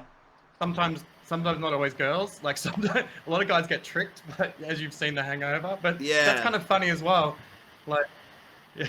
And that happens in like Japan and stuff that... too. The girly boys, or like whatever they call them. Lady I don't know boys. what the proper term is. Lady boys. Yeah. Lady When I boys. first Yeah. came here, that's it. When I first came here, somebody once said to me before I travelled that the best looking women in Thailand are men. And let's be honest, some of the lady boys over here are absolutely stunning. They're absolutely beautiful. They really are. It sounds dangerous. Yeah, sometimes like that. You're walking behind a girl, you're like, oh wow, she's so hot, and then wow, great ass, and you walk a bit faster, you see her face, and you're like, oh, like that wasn't a girl. I didn't just Sometimes think that. I happens, didn't like- just think that. But sometimes people get triggered. I made a comment. This was last COVID, and it was people sort of down. I'm like, oh, it's funny when you're in Thailand and the best looking woman in the gym is a guy, and like legitimate, like she's doing the stepper, and you're like, wow, that's a pretty good looking girl, wow. And then you see her and you go, oh, hang on, that's not a girl. But it's too late, and you just go, okay, and like that's something you have to come to terms with. I posted that. People got really triggered about it. I'm like, nah, like this is, like there is. They kind of have. They have all that. It's a bit different. So you have straight men, straight women, ladyboys. They don't always like being called ladyboys. So trans women, and then they've got toms, which are lesbian. Basically, women that cut their hair short and dress like men. So toms, that's a whole thing. And then they've got like the girly lesbians. So you've got sort of gays. There's a couple more. So you've got gays. So you've got You sort get of all the these whole sort of spectrum. subgroups, and it's not. Yeah, and you can. There's clubs like women-only lesbian clubs, like not like dirty lesbian, but women clubs that they can go. The toms, so the pretty Thai girls, and the girls that look like men. They don't really look like men, like skinny looking men. That the toms, and they'll go and have their little subgroup and stuff. But it's not. My friend's doing a doctorate in. He's doing a doctorate in this, funded by the Thai military police. He's looking at gender and gender norms in the police force. And he was saying that the LGBTQ,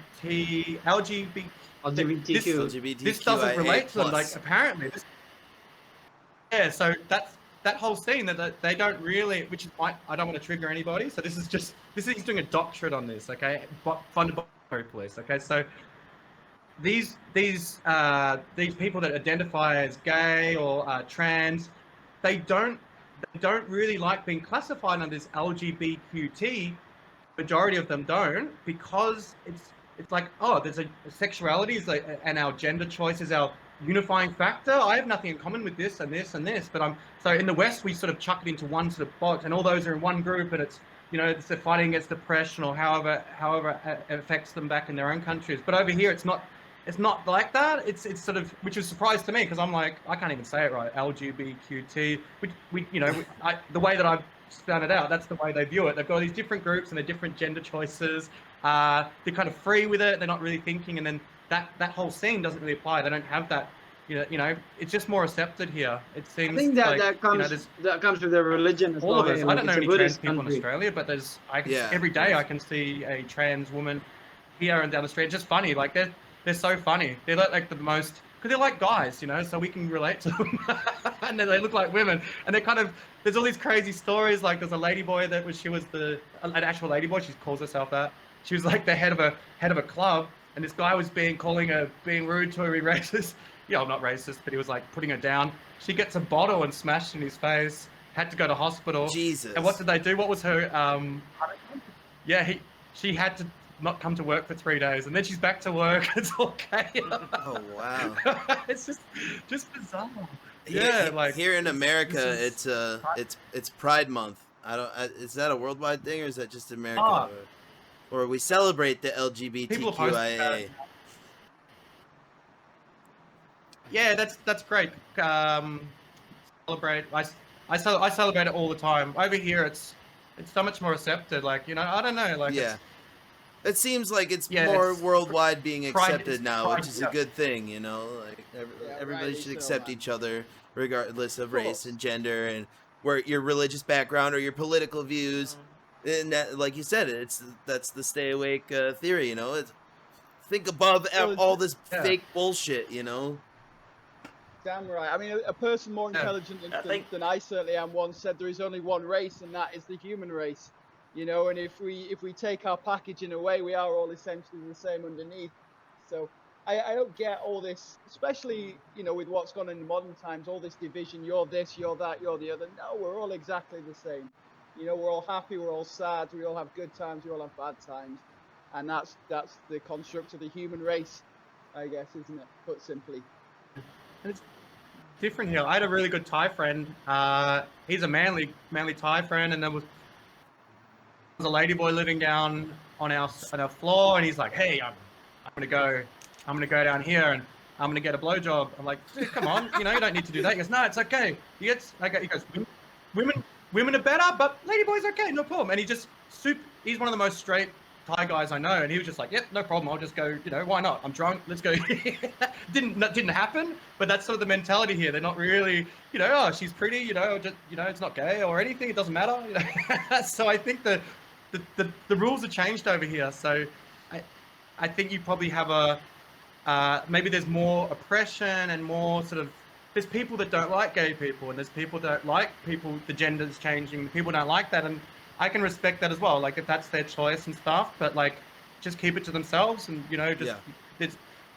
I don't know what it's like in America. Well, it's same with political views Australia's and stuff. pretty. You know, don't talk about it. You know, Exactly. You're entitled to your opinion, but you don't need to blast it in everybody's face. Yeah, I just like, you know, I just don't see why anybody would have anything against anything. You know, it's the 21st century. We have access to, you know, more information than we've ever had access to before, and I sometimes believe that it is ignorance that breeds hatred. I think if you looked into something, whatever it would be, and educate yourself about something, you know, I mean, of what concern is it of mine that one of my friends might be gay? It doesn't really make any difference at all, does it? They're still a human being, they're still a good person, and who to go home with at night. he's a good drummer too, so it doesn't matter.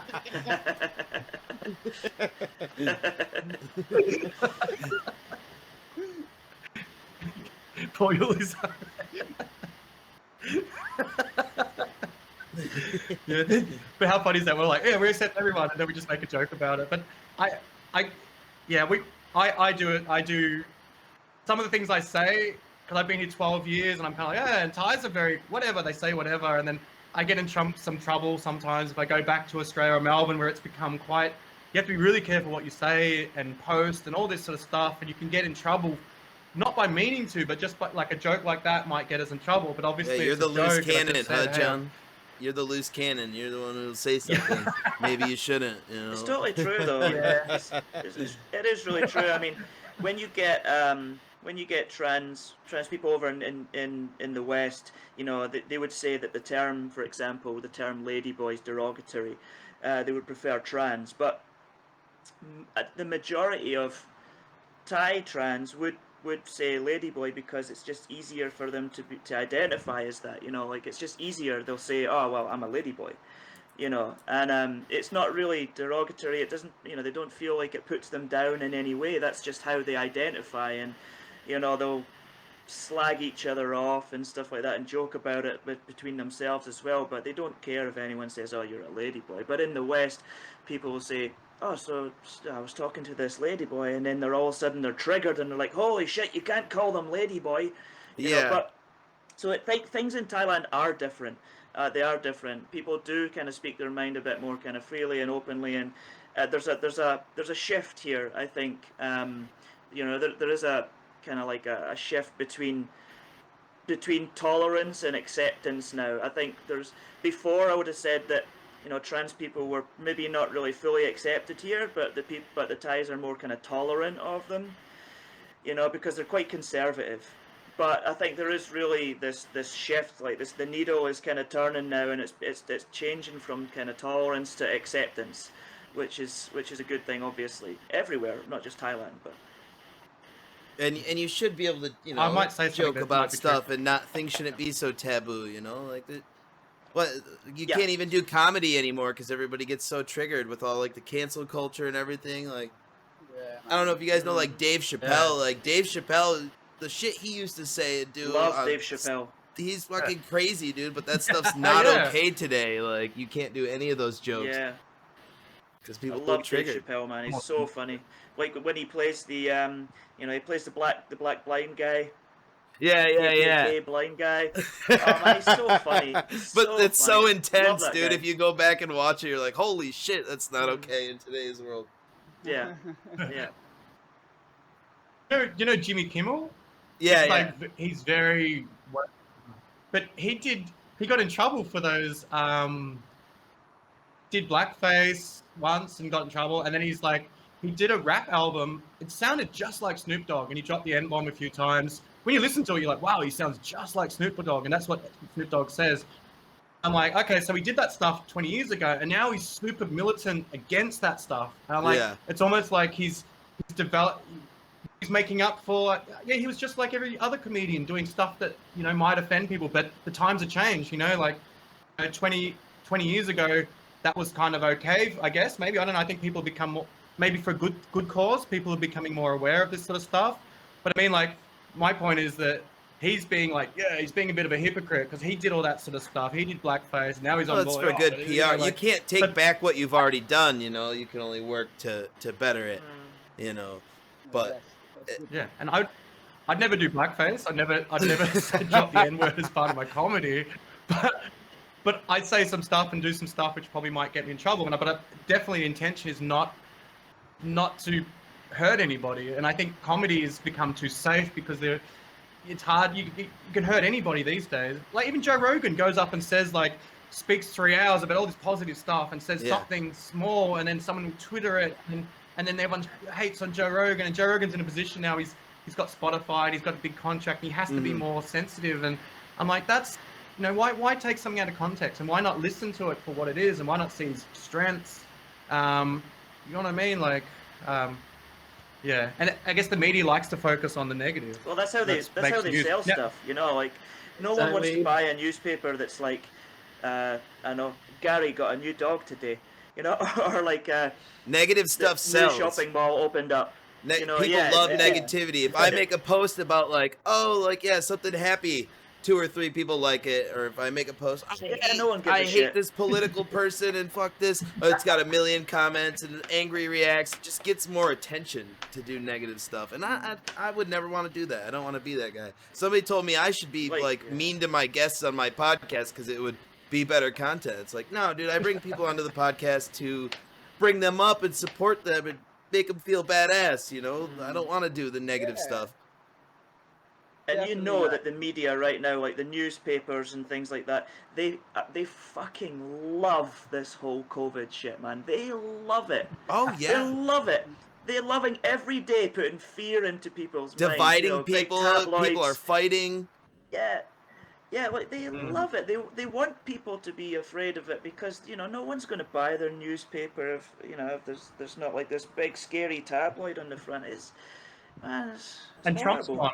gone. Trump was like the big news every day for 4 years, and now he's gone. There's nothing to talk about. It's boring. I said that. I was like, you know what? Like, and I'm not political or in any kind of way for any person or any side, but like, man, like, it's kind of boring now without Trump. I kind of miss like the something fun to Soap see every opera. day, you know? It's a soap opera. Yeah, you could just go to his Twitter. Like, I wasn't pro-Trump, but like, you know, maybe he did a few okay things, but you look at his Twitter and it's always a laugh. Like, It was funny, you know what I yeah. mean? Like, he's like, wow. And that's the funny, and I problem. You think- can't be I funny. You kinda- can't this be is- that opinionated. You're gonna get canceled. You're gonna get shut Yeah. down. They're gonna There's censor something you. I attractive about totally, his content. totally Like, oh, agree he's- with one of the. Oh, sorry, John, on you go. Yeah, I was just gonna say, I mean, you don't have to be a Trump supporter, but you could say, oh, there's something attractive about his confidence, and he's kind of funny. There's something there that people Mhm. like, and it doesn't mean you have to support him or something. But it's hard to even say that now without someone hating you. But he Exactly. I definitely feel created some like sort of scared political talking value about for it the right world. now. Like, who's gonna start blowing up the chat, being like, "Fuck you guys, fuck Yeah. Trump." Like, whoa, Fuck you don't guys. spout. Left the channel. I'd just like to clarify, we're not Trump supporters. What we're saying is that for some reason the most powerful office in God's given land did become a little bit of a soap opera. Yeah. And if you're not gonna cry, then the next best thing you can do is probably laugh Laugh. at it. Yeah. 100%. Thank fuck he's disappeared. Crazy times. Last we year, live in. Trump was doing a press release. They said something about Tiger King. I've never felt this with a politician before. He goes, "Hey, are you going to release Tiger King?" He goes, "Tiger King," and he's like, "Yeah, your son said something about Tiger King." I'm like, "Oh, everyone's watching Tiger King because we're all locked down." And Trump's like, "Oh yeah, maybe." I'm like, there was like this sort of human, and I don't think that's really happened. Like, it seemed like at that moment he seemed like one of the boys. And I'm not condoning him as a politician or Yeah. not condoning his views, but at that time it's like, "Oh, you're Tiger King," and you're kind of like, "Oh, he's just." For that moment, he he's just like a pardoned normal Lil dude, you know, Wayne. like just having a chat. And then Lil Wayne got a pardon. Yeah. Oh right, yeah. You know that stuff like that. So I think there was definitely a place for him in the world, and it made people they're happy now he's gone. But then you got Biden, who's just sort of like he's too old, and he doesn't really, he doesn't really have any, like I think he's probably just if you're a Biden supporter, I'm sorry, but I feel like he's sort of the front. He's the opposite of Trump. Who do we put in power that's opposite of Trump? So you got this nice beta male guy that's half a little bit senile, and he just doesn't. He's he's harmless. It's all a silly joke, man. The presidency and all that stuff. It's like you guys said, like a soap opera or a comedy. Like watching like the presidential debate. Like they're both just so unbearable. It's so silly to me. Like that's why I don't support any of it. I don't care. To me, it's funny for a laugh. I watched it to laugh. But I'm not like gonna get triggered and be like, I like this person. No, dude, I'm not gonna be a fanboy over some old senile guy, like, or some dude with a toupee. Like, fuck that.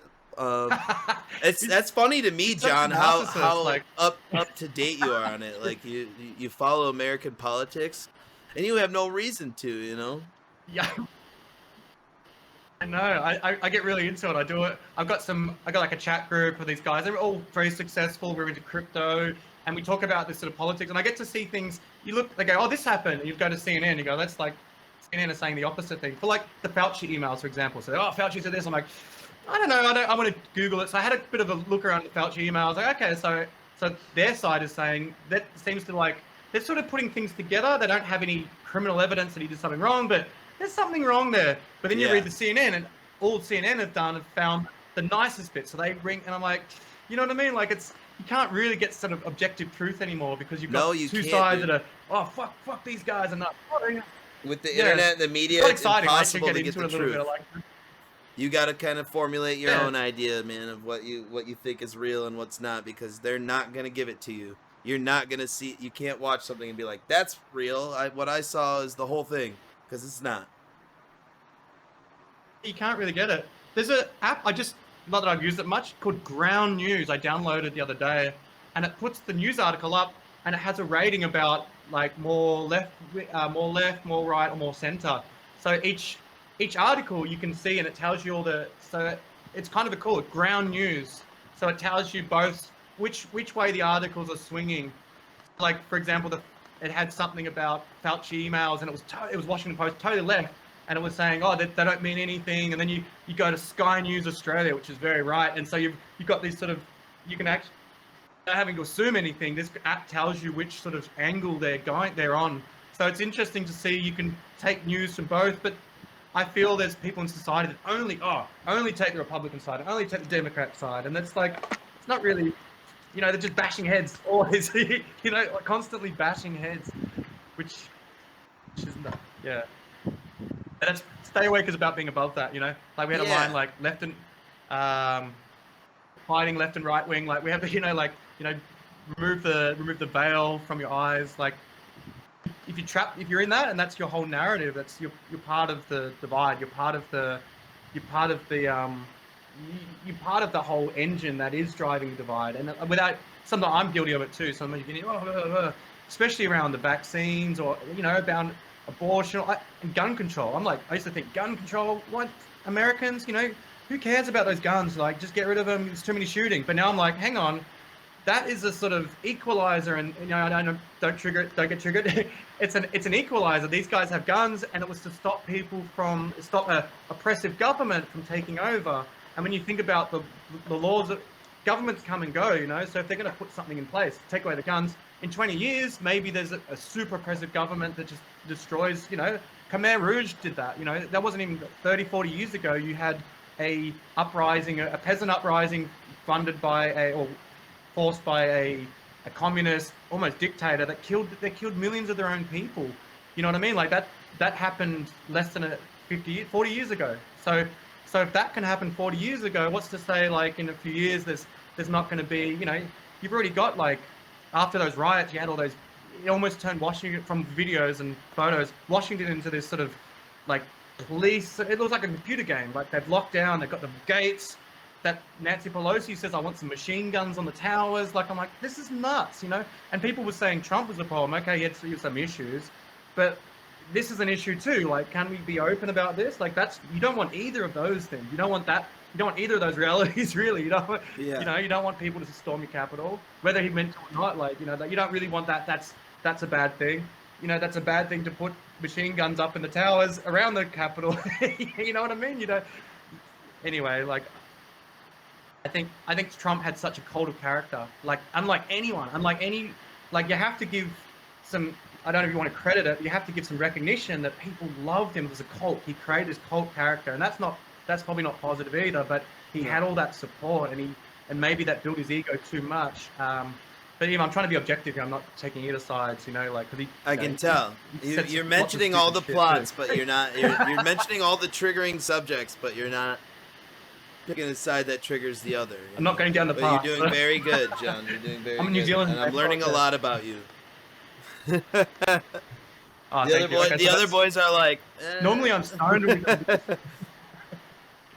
No, to be honest with you, like, I just really need to piss. You are free to take a piss. Off the camera. I'll just be. Take it to the bathroom. So anyway, Stay Awake was a bit like, I guess the view was above all those, you know, those politics, and no matter how much passion you have for those sides, you're still in that sort of rat race of back and forth. Being above that, I think so that's the sort of foundation of, in our view, and then, you know, being in meditation and getting into all that stuff and really being an aware, awake being. And I think if you're so caught up in politics that you're arguing with people over these small details, it's not really positive, and it's not really that's not the best version of anyone. If you're fighting over, you know, these elected politicians lie, all of them lie. Biden lies, Trump lies, they all talk shit, and then you grab into that, and then it, you know, what do you call it, confirmation bias. They support my views. It's just going to go, which is what I think that's the purpose, isn't it? Like, in a circle, fight. Strange, isn't it? Because essentially, I think, is it 5 years in the UK, 4 years in America? You have this popularity contest, you know, whereby somebody, you know, well, speaking about the UK, somebody's put X, Y, and Z person up to follow this party, and all of a sudden you have to side with that person's views, or that person's views. When in actual fact, if you made a combination of all those people's views, you'll probably come to something like what is a good decision, rather than going, I need to be left, I need to be center, I need to be right, I need to be And you upside don't get down, the decision. These choices are picked for you. All right, here's your choices. I don't want any of these then choices. Well, then essentially when people get into power, all these promises that they've made, they find that they can't keep to them. So what you actually voted for isn't what you're actually going to get. It's just a strange construct. You know, I mean, America is a huge country. The UK is a tiny island, but we're broken down into different counties. And what goes on where I'm from in the north won't necessarily work in the south of the UK. But yet we have one ruling government that rules over everybody, which it's a strange concept. What It's is a what really, is really the strange what is concept. the what is it in the UK? Is it it's not, you know, like democracy, socialism, capitalism, shit like that. Well, What is They it? have a government. It's similar to America, I think, but it's not going to be president. It's going to be a prime minister. It's not democracy, right? Yeah, it's Yeah, democracy. It is yeah. democracy. Okay. But Thailand, we do have Thailand doesn't have democracy. democracy. Thailand. I didn't know if there's another This is- word for it. this might- Yeah, well, we have in Thailand, which is interesting, and I love Thai. I love Thai people, but they've got basically a general has taken over. So general's been. So there was a meme the other day. It had Obama, Trump, and Biden had the three photos, and it had the years, and then it had the Thai general over the top of them all. And this triggers people as well, but it's kind of true. I've been here 12 years. When they have two sort of main parties, yellow and red, and they fight each other. And we've had cities for months. The city shut down. They had protests, violent. I got shrapnelled one time. I was on TV in New Zealand. Like they had all these fighting all the time. The general took over, and okay, he's not perfect, and he does some things that people disagree. But actually, there's been more peace, and people are arguing that they oppose him. And there's the king as well. We have a king, and we have the generals, and then we have these politics which don't really. But it was a rigged election, basically. Apparently, I don't know. I'm not gonna comment on it. I love Thailand, but as a foreigner, I can get in trouble. But basically, you've got a military dictatorship here, but it's for some reason it's working right now because there's no fighting. Also, it feels so much more free than like Melbourne's messed up. Melbourne, there's like they block people down. If you don't wear a mask, they arrest you, and the police are beating people up. But in Thailand, it's great. Like we get pulled over by police sometimes. You smile, and sometimes you have to give them. You have to pay a fine on the spot. That's the polite way of saying it, but that's the way that it works. And it's kind of ironic. You've got America is for me the best country in the world in a way. Like Europe's, it's not my personal favorite, but the way that America has guided the whole world with liberty and freedom, and it's fucked up in a way too. But I think the most fucked up is the self-hate that America has. When America was invading Middle Eastern countries, that's the most fucked up. But everyone's fuck America, fuck America. Now we're not. You guys aren't invading America. Now it's all internal. We're racist. Fuck ourselves. The system, and there is definitely some bad parts of the system that that America should address. For example, education. Maybe improving things for the black community that doesn't feel so condescending. Because I get a feeling now it's like we have to, you get these white liberals, we have to save them. And actually, they probably just need to be empowered more. And there must be a way to fix America in that way. But I think hating on yourselves all the time, that's, like we all look up to America. And I make this joke with my friends, like if you're a black dude in America and you go to Australia, you get black privilege. Like all the girls want to fuck you because you're this cool dude. You're like a hip hop, like whatever. Like there's the way that the world sees America is different to the way that America views itself. So I think if Americans are more aware of like, wow, we are still top. And then you got this threat of China, like America, like I have nothing against Chinese either, but like America being the dominant world power is for a majority a bit better than China, and I would say that confidently. Nothing against China. I like Chinese. My wife is half Chinese. don't fuck me up. But you really want America to be the dominant power. You want the US dollar to be the strong thing. You want that. You don't want to crumble that from inside, and that's the danger you see now.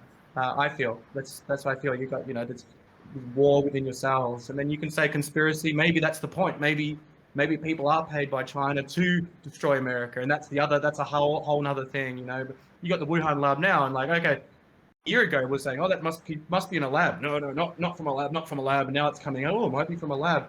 But then you've got to think about it like that. People were paying Chinese scientists to develop a virus which might have accidentally got leaked and then fucked up the world. But I don't think it was intentional. But like, there you go. You've got we've got so much businesses in China. They're not going to be like, oh, America. If they get a chance to win, they will, and that's what probably their purpose has been. They've got a 20-year plan. We've got 4 years of politics where we hate on each other, and then someone else takes over. It's fucked. Anyway, sorry, I'm talking too much. I'd love to hear your views. You know, you seem like you educate yourself on this kind of stuff and have a lot to say about it. I appreciate that. I'd love to talk some other time about shit, dude. If you're ever down. When we can do a not PR related off stream, you know, I'm always down to talk about shit, and I'll never get triggered, but I don't want to trigger anybody else. I think just to end that point, immature joke to change the vibe. To end that point though, as well, what's really weird is that as soon as you start talking about the subjects that we've touched on here, there will be people who are automatically just like, whoa, can't do that, can't mention it. But no, you should feel free to talk about stuff. Yeah. You should feel free to express your opinion. And I think, you know, just we need to respect each other more. Human beings need to have more compassion for each other and more respect for people's views. Just because you don't necessarily agree with something doesn't mean to say that somebody can't have that view. There's no right and wrong in this, and we need to open up a discussion about stuff, and that's how we move forward and how we improve ourselves as a human race, through discussion, not through shutting people up. Well, that's what they want you to do, though. They want everybody to shut up, not talk to each other, be divided, have different opinions. And if somebody doesn't agree with your opinion, it's not okay. It's not okay. Yeah. But it is okay. Divide and conquer. Divide and conquer. It's okay. That's what the British did. The British did that to. That's, you know, they did that in India. They did that. All these colonial powers divide and conquer. They created this. The way America's still doing it. If you think, you know, that who is the government really in charge? I don't know. I think the people. I think the government's just one of the tools that people in charge are using. To be honest, I don't know. You know. Either way, yeah. How about Florida? Is Michigan like Florida? Because Florida looks cool. Like, you can do whatever you like there. Yeah, Michigan is not like Florida. So Michigan's one of the states that was taken like, and again, I believe it's like a political thing. But Michigan was one of the states where it was like extra lockdowns. Everything's fucked up. You know, what I heard, like a lot of places were open before us. In Indiana, I was just in Indiana with a band that's friends of mine, and we went out, and I like went to go into the gas station, put my mask on, and the drummer looks at me, he's like, "What are you doing, dude?" I was like, "Put my mask on." He's like, "We've never done that here. Nobody wore masks the whole time." Wow. Like, what? Like, and it just felt so weird to like, okay, I guess I'll go in without my mask. I was like, maybe I'll just put my mask on because it just feels weird. So it's different from state to state, varying if it's like a Democratic or a Republican state. You know, it's very not the same. Yeah, in Florida, the bars, I had friends who were there. The bars were open. They didn't care. But Michigan was not like that. Crazy. Did you see that concert recently that they charged unvaccinated people like $999? I did see that, and this is the fucked up shit that I knew would come out of this. Like, they're gonna find another way to divide people and like make it not fair, or like when does it come to the point where it's like you got to show your vaccination card if you want to get on this plane or if you want to come to this concert, you know? It's a slippery slope. That's all. Any way to force people or make people want to take the vaccine. Oh, do you want to live normal life? You have to. You don't get a choice, you know? Like, since when has that ever been a thing? Never. Yeah. Never, no. Yeah. So it's scary because you can think like, okay, I guess the priority of these vaccine companies is to make money. Like, that's their stocks are going up. That's their main impetus. It's not to save the world. And it'd be a bad business model to cure everybody quickly. So this is my conspiracy brain that we're gonna have to get booster. You're gonna have to get the shots. You're gonna get booster shots. You're gonna have to keep your vaccine passport updated. Mm-hmm. It's not really about just keeping tracks on you. It's about making loads of money forever, or for as long as we let it happen. So that's one of the problems I have, and that show triggered me because I know the interview with the promoter, he wanted to encourage young people to take vaccines, but Yeah. the young people aren't really in danger. Like, and then you have some side effects, like young people having side effects that replicate a serious case of the virus, but they probably never have the serious case because it's like, very, very low chance. Joe Rogan says that. He goes, "Oh, I think if you're 23 and you're young and healthy, I don't think you should take the vaccine." And then it went, woke Twitter came, "Oh, blah, blah, blah, blah." Yeah. But, like, they really anti Joe Rogan. Yeah, like that's a fair, valid point. Like, why would you, if you've got It like, is. It should be. It's your practically choice. zero Are you afraid? Do you want to? And if other people are vaccinated around you, then they shouldn't have to be afraid of you not being vaccinated, right? Like if you're vaccinated, then you're good. Like Well, it's the like vaccines anything, work? any illness, isn't it? Like the people that stay fit, the people that eat well, mm-hmm. look after their bodies, their immunity levels are a lot better than people that don't. So I mean, for me, Joe Rogan's 100% right. Prescribe a strong dose of exercise, and prescribe vegetables, organic food, putting good nutrients, good grains in your system, and that's going to help your body fight it. The human body is one of the most amazing things that walks this earth. It's Well, unbelievable. It has such it's resilience, and it has such a way of adapting and learning. it's also financially hard, especially for Americans and stuff, to live like that, eat organically, and be able to work out and have the amenities to live this healthy lifestyle. Because tons of people living in poverty or whatever can't afford to pay their rent and eat organic foods. They make it way more enticing to just go to McDonald's or Taco Bell because you can get a burger for $1, and eat super cheap. That's part of the problem, isn't it? That's part of the problem. really part of the problem because you find the people who are dying from COVID are the most unhealthy. They're eating the worst. They're overweight, and you've had a year to turn that around. The governments of the world could have said, "Okay, we know that people who die of COVID are unhealthier." They have mostly. This is the Indonesian study. Joe Rogan talked about this as well. 96% of COVID deaths, they had a vitamin D deficiency. So you need to get out of the sun more, supplement with vitamin D. Like they've had a year to turn it around. And the biggest killer in America is heart disease. Heart disease is caused by unhealthy diets, smoking, drinking, and eating really shitty food. And like they didn't address that. Like that kills way more than COVID. It's like killing, all the issues that kill way more people than COVID aren't being addressed. But then COVID comes along. Quickly, just take the vaccine. That's the only option. And that's what bothers me as well. They never mentioned really those things. Like, maybe if you guys lived a little healthier lifestyles, they're not going to touch on that subject. Yeah, rather than all these news channels fear mongering and putting all this news out, why not get somebody, guy, girl on there educating people about exercise, doing exercise sessions with them. We don't need to live in fear, but I tend to think, and I'm not solely talking about America because my country is probably worse than most, but I think you can control people with fear. You can control them more, and we're just being told that this nasty, almost like the boogeyman, is out there. So you need to stay in your houses. You need to stay locked up to stay safe. Well, in actual fact, if you're careful, if you're sensible, you could through this period, within reason, have probably led a pretty prosperous life and probably enhanced yourself as a human being, and given yourself more skills than you had to start off with. But I think a lot of human beings, I'm generalizing here, may have just sat in. They've got a vitamin D deficiency. Their minds are dormant. They're ruminating all the time, and the knock-on effect of COVID in the sense of mental health is. I hope it isn't. I hope I'm wrong, but I just tend to think it's going to be huge. It's not a case of getting rid of a virus. It's about saving human beings and having compassion for human beings and allowing the human race to prosper post this.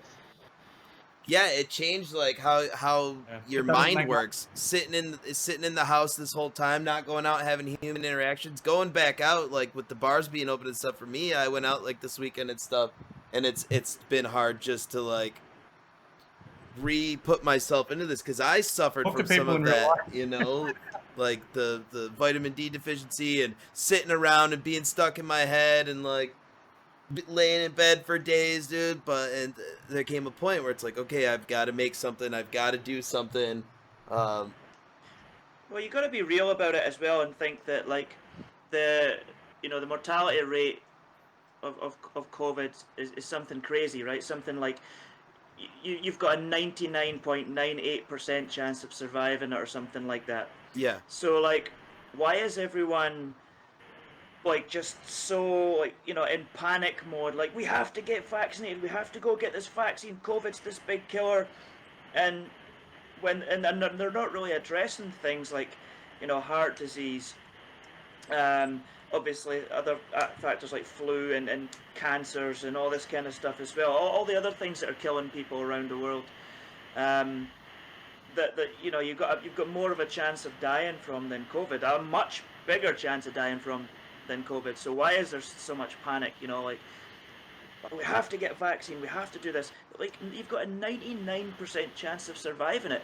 But if you get heart disease or something, you've got I don't know the stats, but it's nothing like 99%. You're It's like absolutely right. way less. I mean, so they should be telling people like more than just saying wear a mask, wash your hands, do all this stuff. They should also be telling people exercise, get some sunlight in, eat clean, all this kind of stuff as well. But they don't really tell you any of that. They just talk about the masks and they just start scaring people with all these statistics about people dying, people on ventilators and stuff.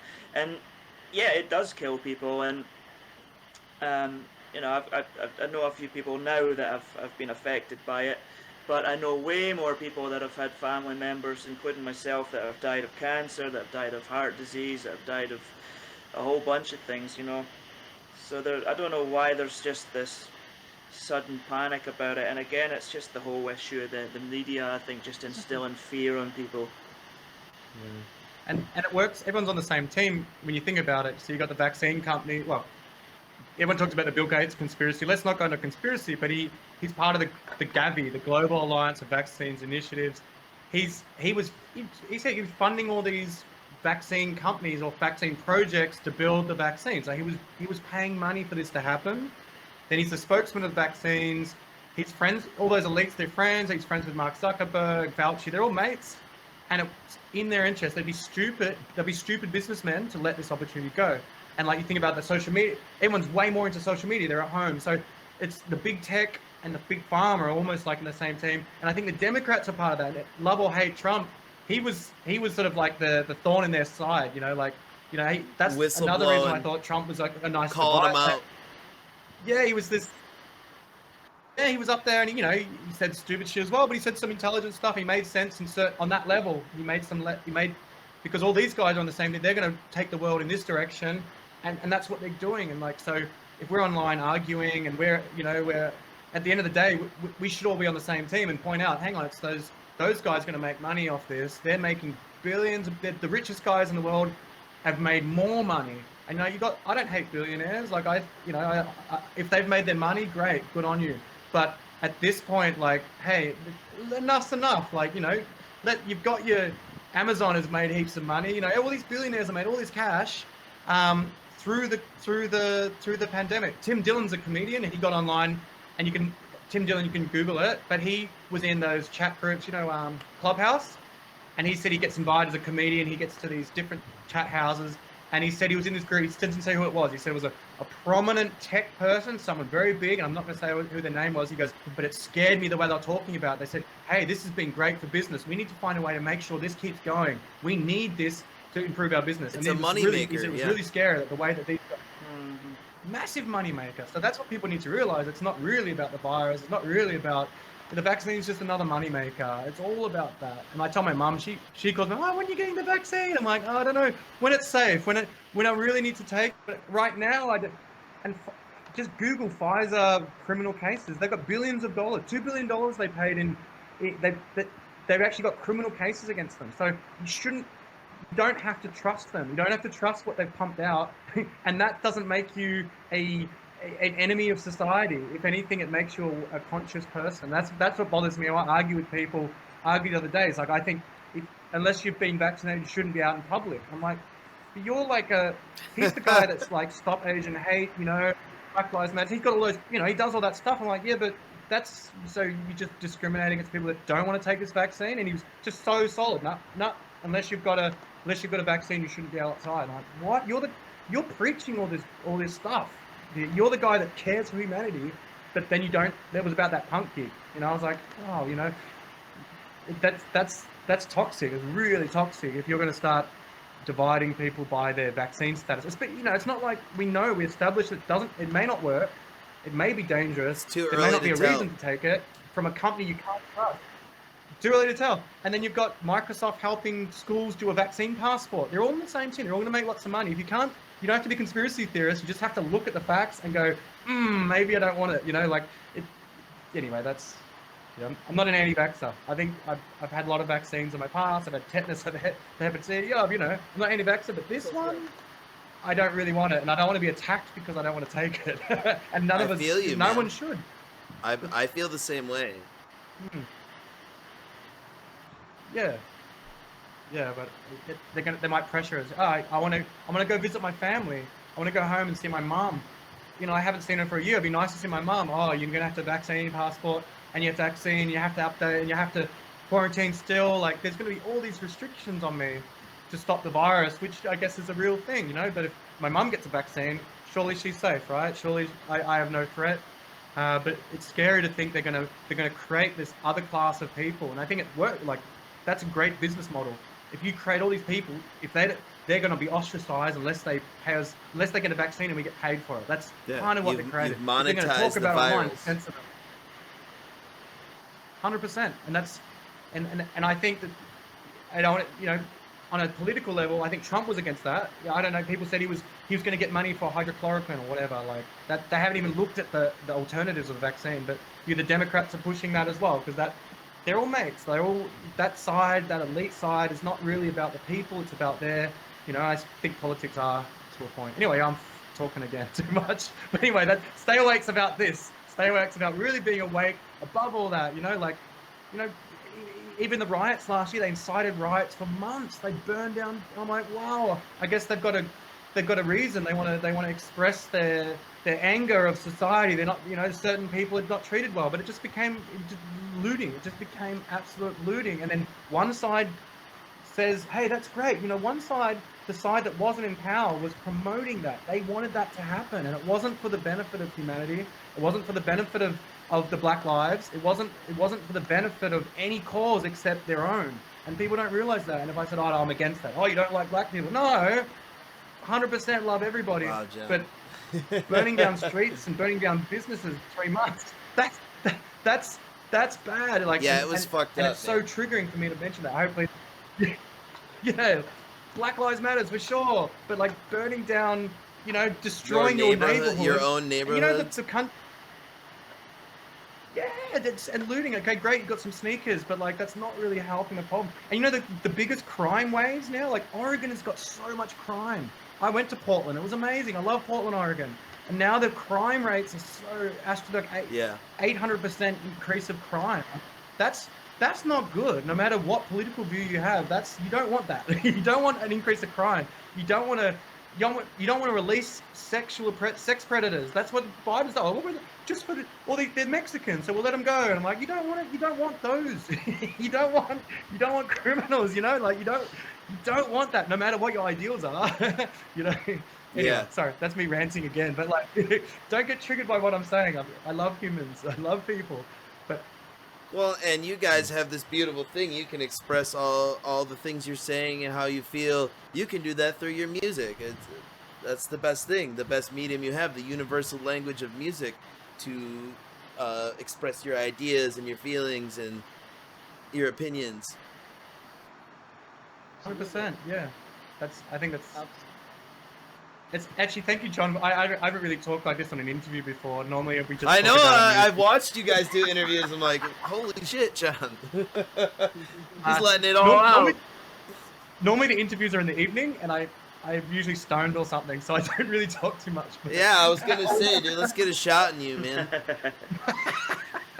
Have a little drink, dude. Calm down. It's actually you know? very refreshing. Thank you, John.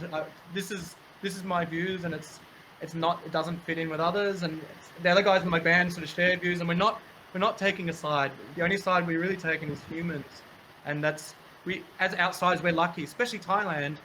We don't watch much news. Like we can watch news if we want, but we're not saturated. You can live off the grid here. You know, you don't have to. That's what I love about Thailand as well. We're not sucked in. Like, Yeah, I never watch news. so refreshing. Funny, like, John my mentioned friend that. in my family, like, oh, they're really scared. Like, nah, we have 3,000 new cases a day in Thailand, and we just go, okay, Well, never mind. Just be happy, do your thing, and no worries. What was that, Yules? Funny, John was saying like we don't watch news here. I've actually heard of COVID from John. Like that's literally how I've heard of it. When Yeah, said, like, they John's locked the one down spreading China all and the stuff, news I about did- COVID to you. Nah, no, I've never heard of COVID until John told me about it. Like, John is your news source. yeah, He that was is. it. John's our CNN. Yeah, he's the CNN. I can tell he's definitely like the conspiracy guy. You know, I see him sitting on Facebook getting into fucking heated arguments with people. No, I'm just kidding. But No, I try you're not right, to, You're but yeah. right. Sometimes I do. I don't. You're 100% right. You're Definitely. right. Definitely. It's not CNN. It's CUNT. the CUNT News Network. CUNT News. Yeah, John's the anchor man. Which is I can see it. I can see John in like a suit and a tie, all with at a desk with some papers in front of him. yeah. Yeah. Nah, the wanker man, more like. The wanker man. That's definitely that's true. Nice. Now we're getting back to type now. Crap. Yeah. Back to Yeah. the laughs and the That's so good fun. times, boys. Back to the laughs and the good times. That's why we're all here, right? It's all for life's a celebration, and we should always be looking forward to the next thing to celebrate and have a drink to, and Start talking about Yeah. Bill. Well, have a look. This is Saturday morning in Bangkok. Oh Look at yeah, this. let us It's see. like- Hold on. this Let is- me get a good This view is of for your this. audience to have a look at. Yeah. 1 second. Keep showing it. So this is morning in Bangkok. This is the Morning city in we live. Bangkok, everybody. It's We're getting beautiful. a lot. But look, This just in, we have a live view from Bangkok, Thailand. It is a beautiful morning, John. What's the weather like? it's Doing the beautiful. news. It's about 85. I don't know what's Fahrenheit. It's 38 degrees in Celsius. So you were Pretty gonna say hot. 80, But you can see it. 85 So everything. Fahrenheit. I don't know. Maybe it's I don't probably know 100 either. degrees. I'm your American, so language. I don't know Celsius.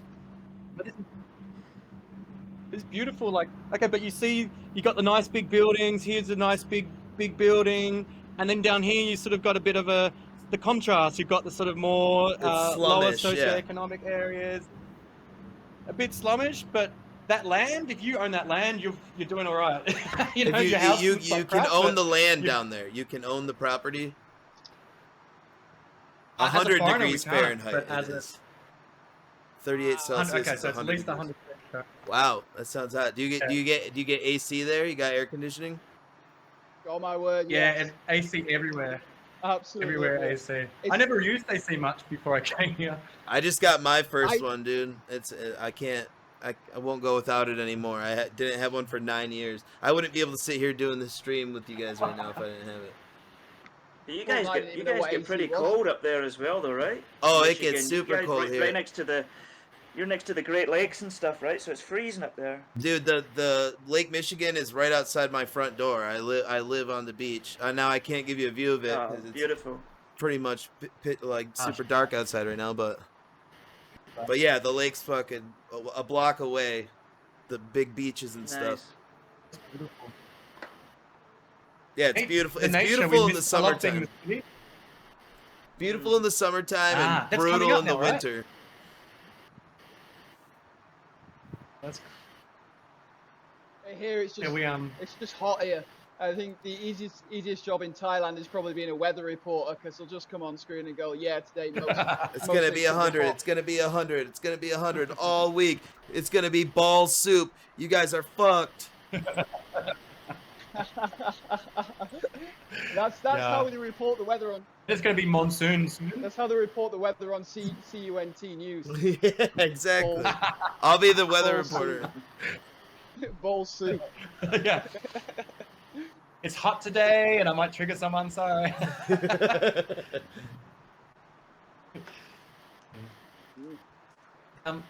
Hey, my wife. I think she wants to come to the living room. Have we done enough? I love this, but I'm thinking we might need to end the interview. If we start talking about weather, we're probably out of things. I thought it was a Actually, funny yeah. bit, dude. We talked. I've actually got work at 12 Gender- o'clock, and I'm like, shit. I Well- don't want to do this fucking work. I want to Boys, stay chatting, or at least Yeah. listening.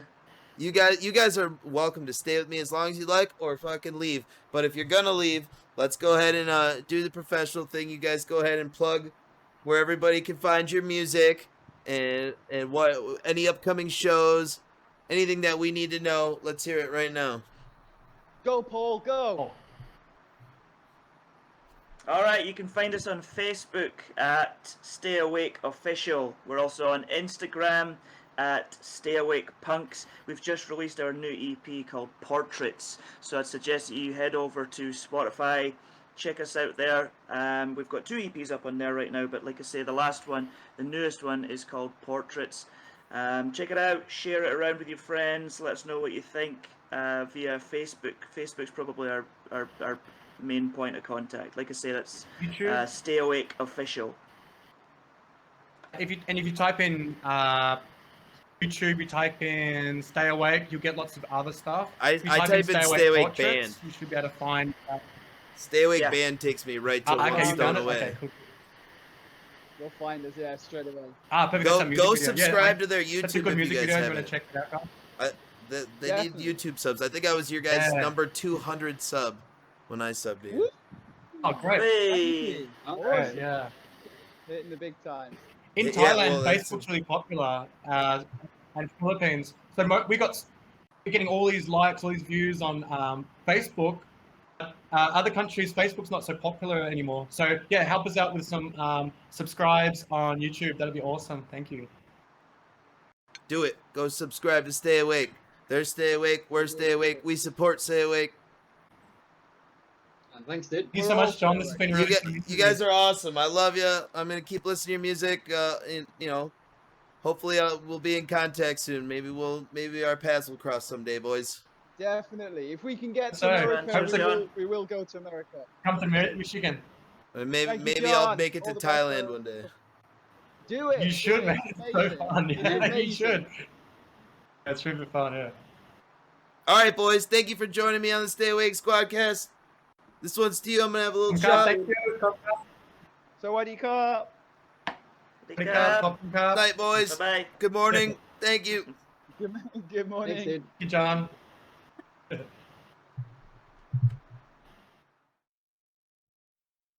And there you have it. My new friends. Stay awake. They are Stay Awake. We are the Stay Awake Squad. What delightful, nice gentlemen they are. For a heavy punk band, they are literally Stay Awake. You guys, this has been another incredible episode of the Stay Awake Squadcast. We're only just starting, guys. This is only the beginning of a beautiful thing. Make sure you go and subscribe to Stay Awake's YouTube channel. Check them out on Spotify. Follow them on Facebook. You won't be disappointed. Super nice guys who make super great music.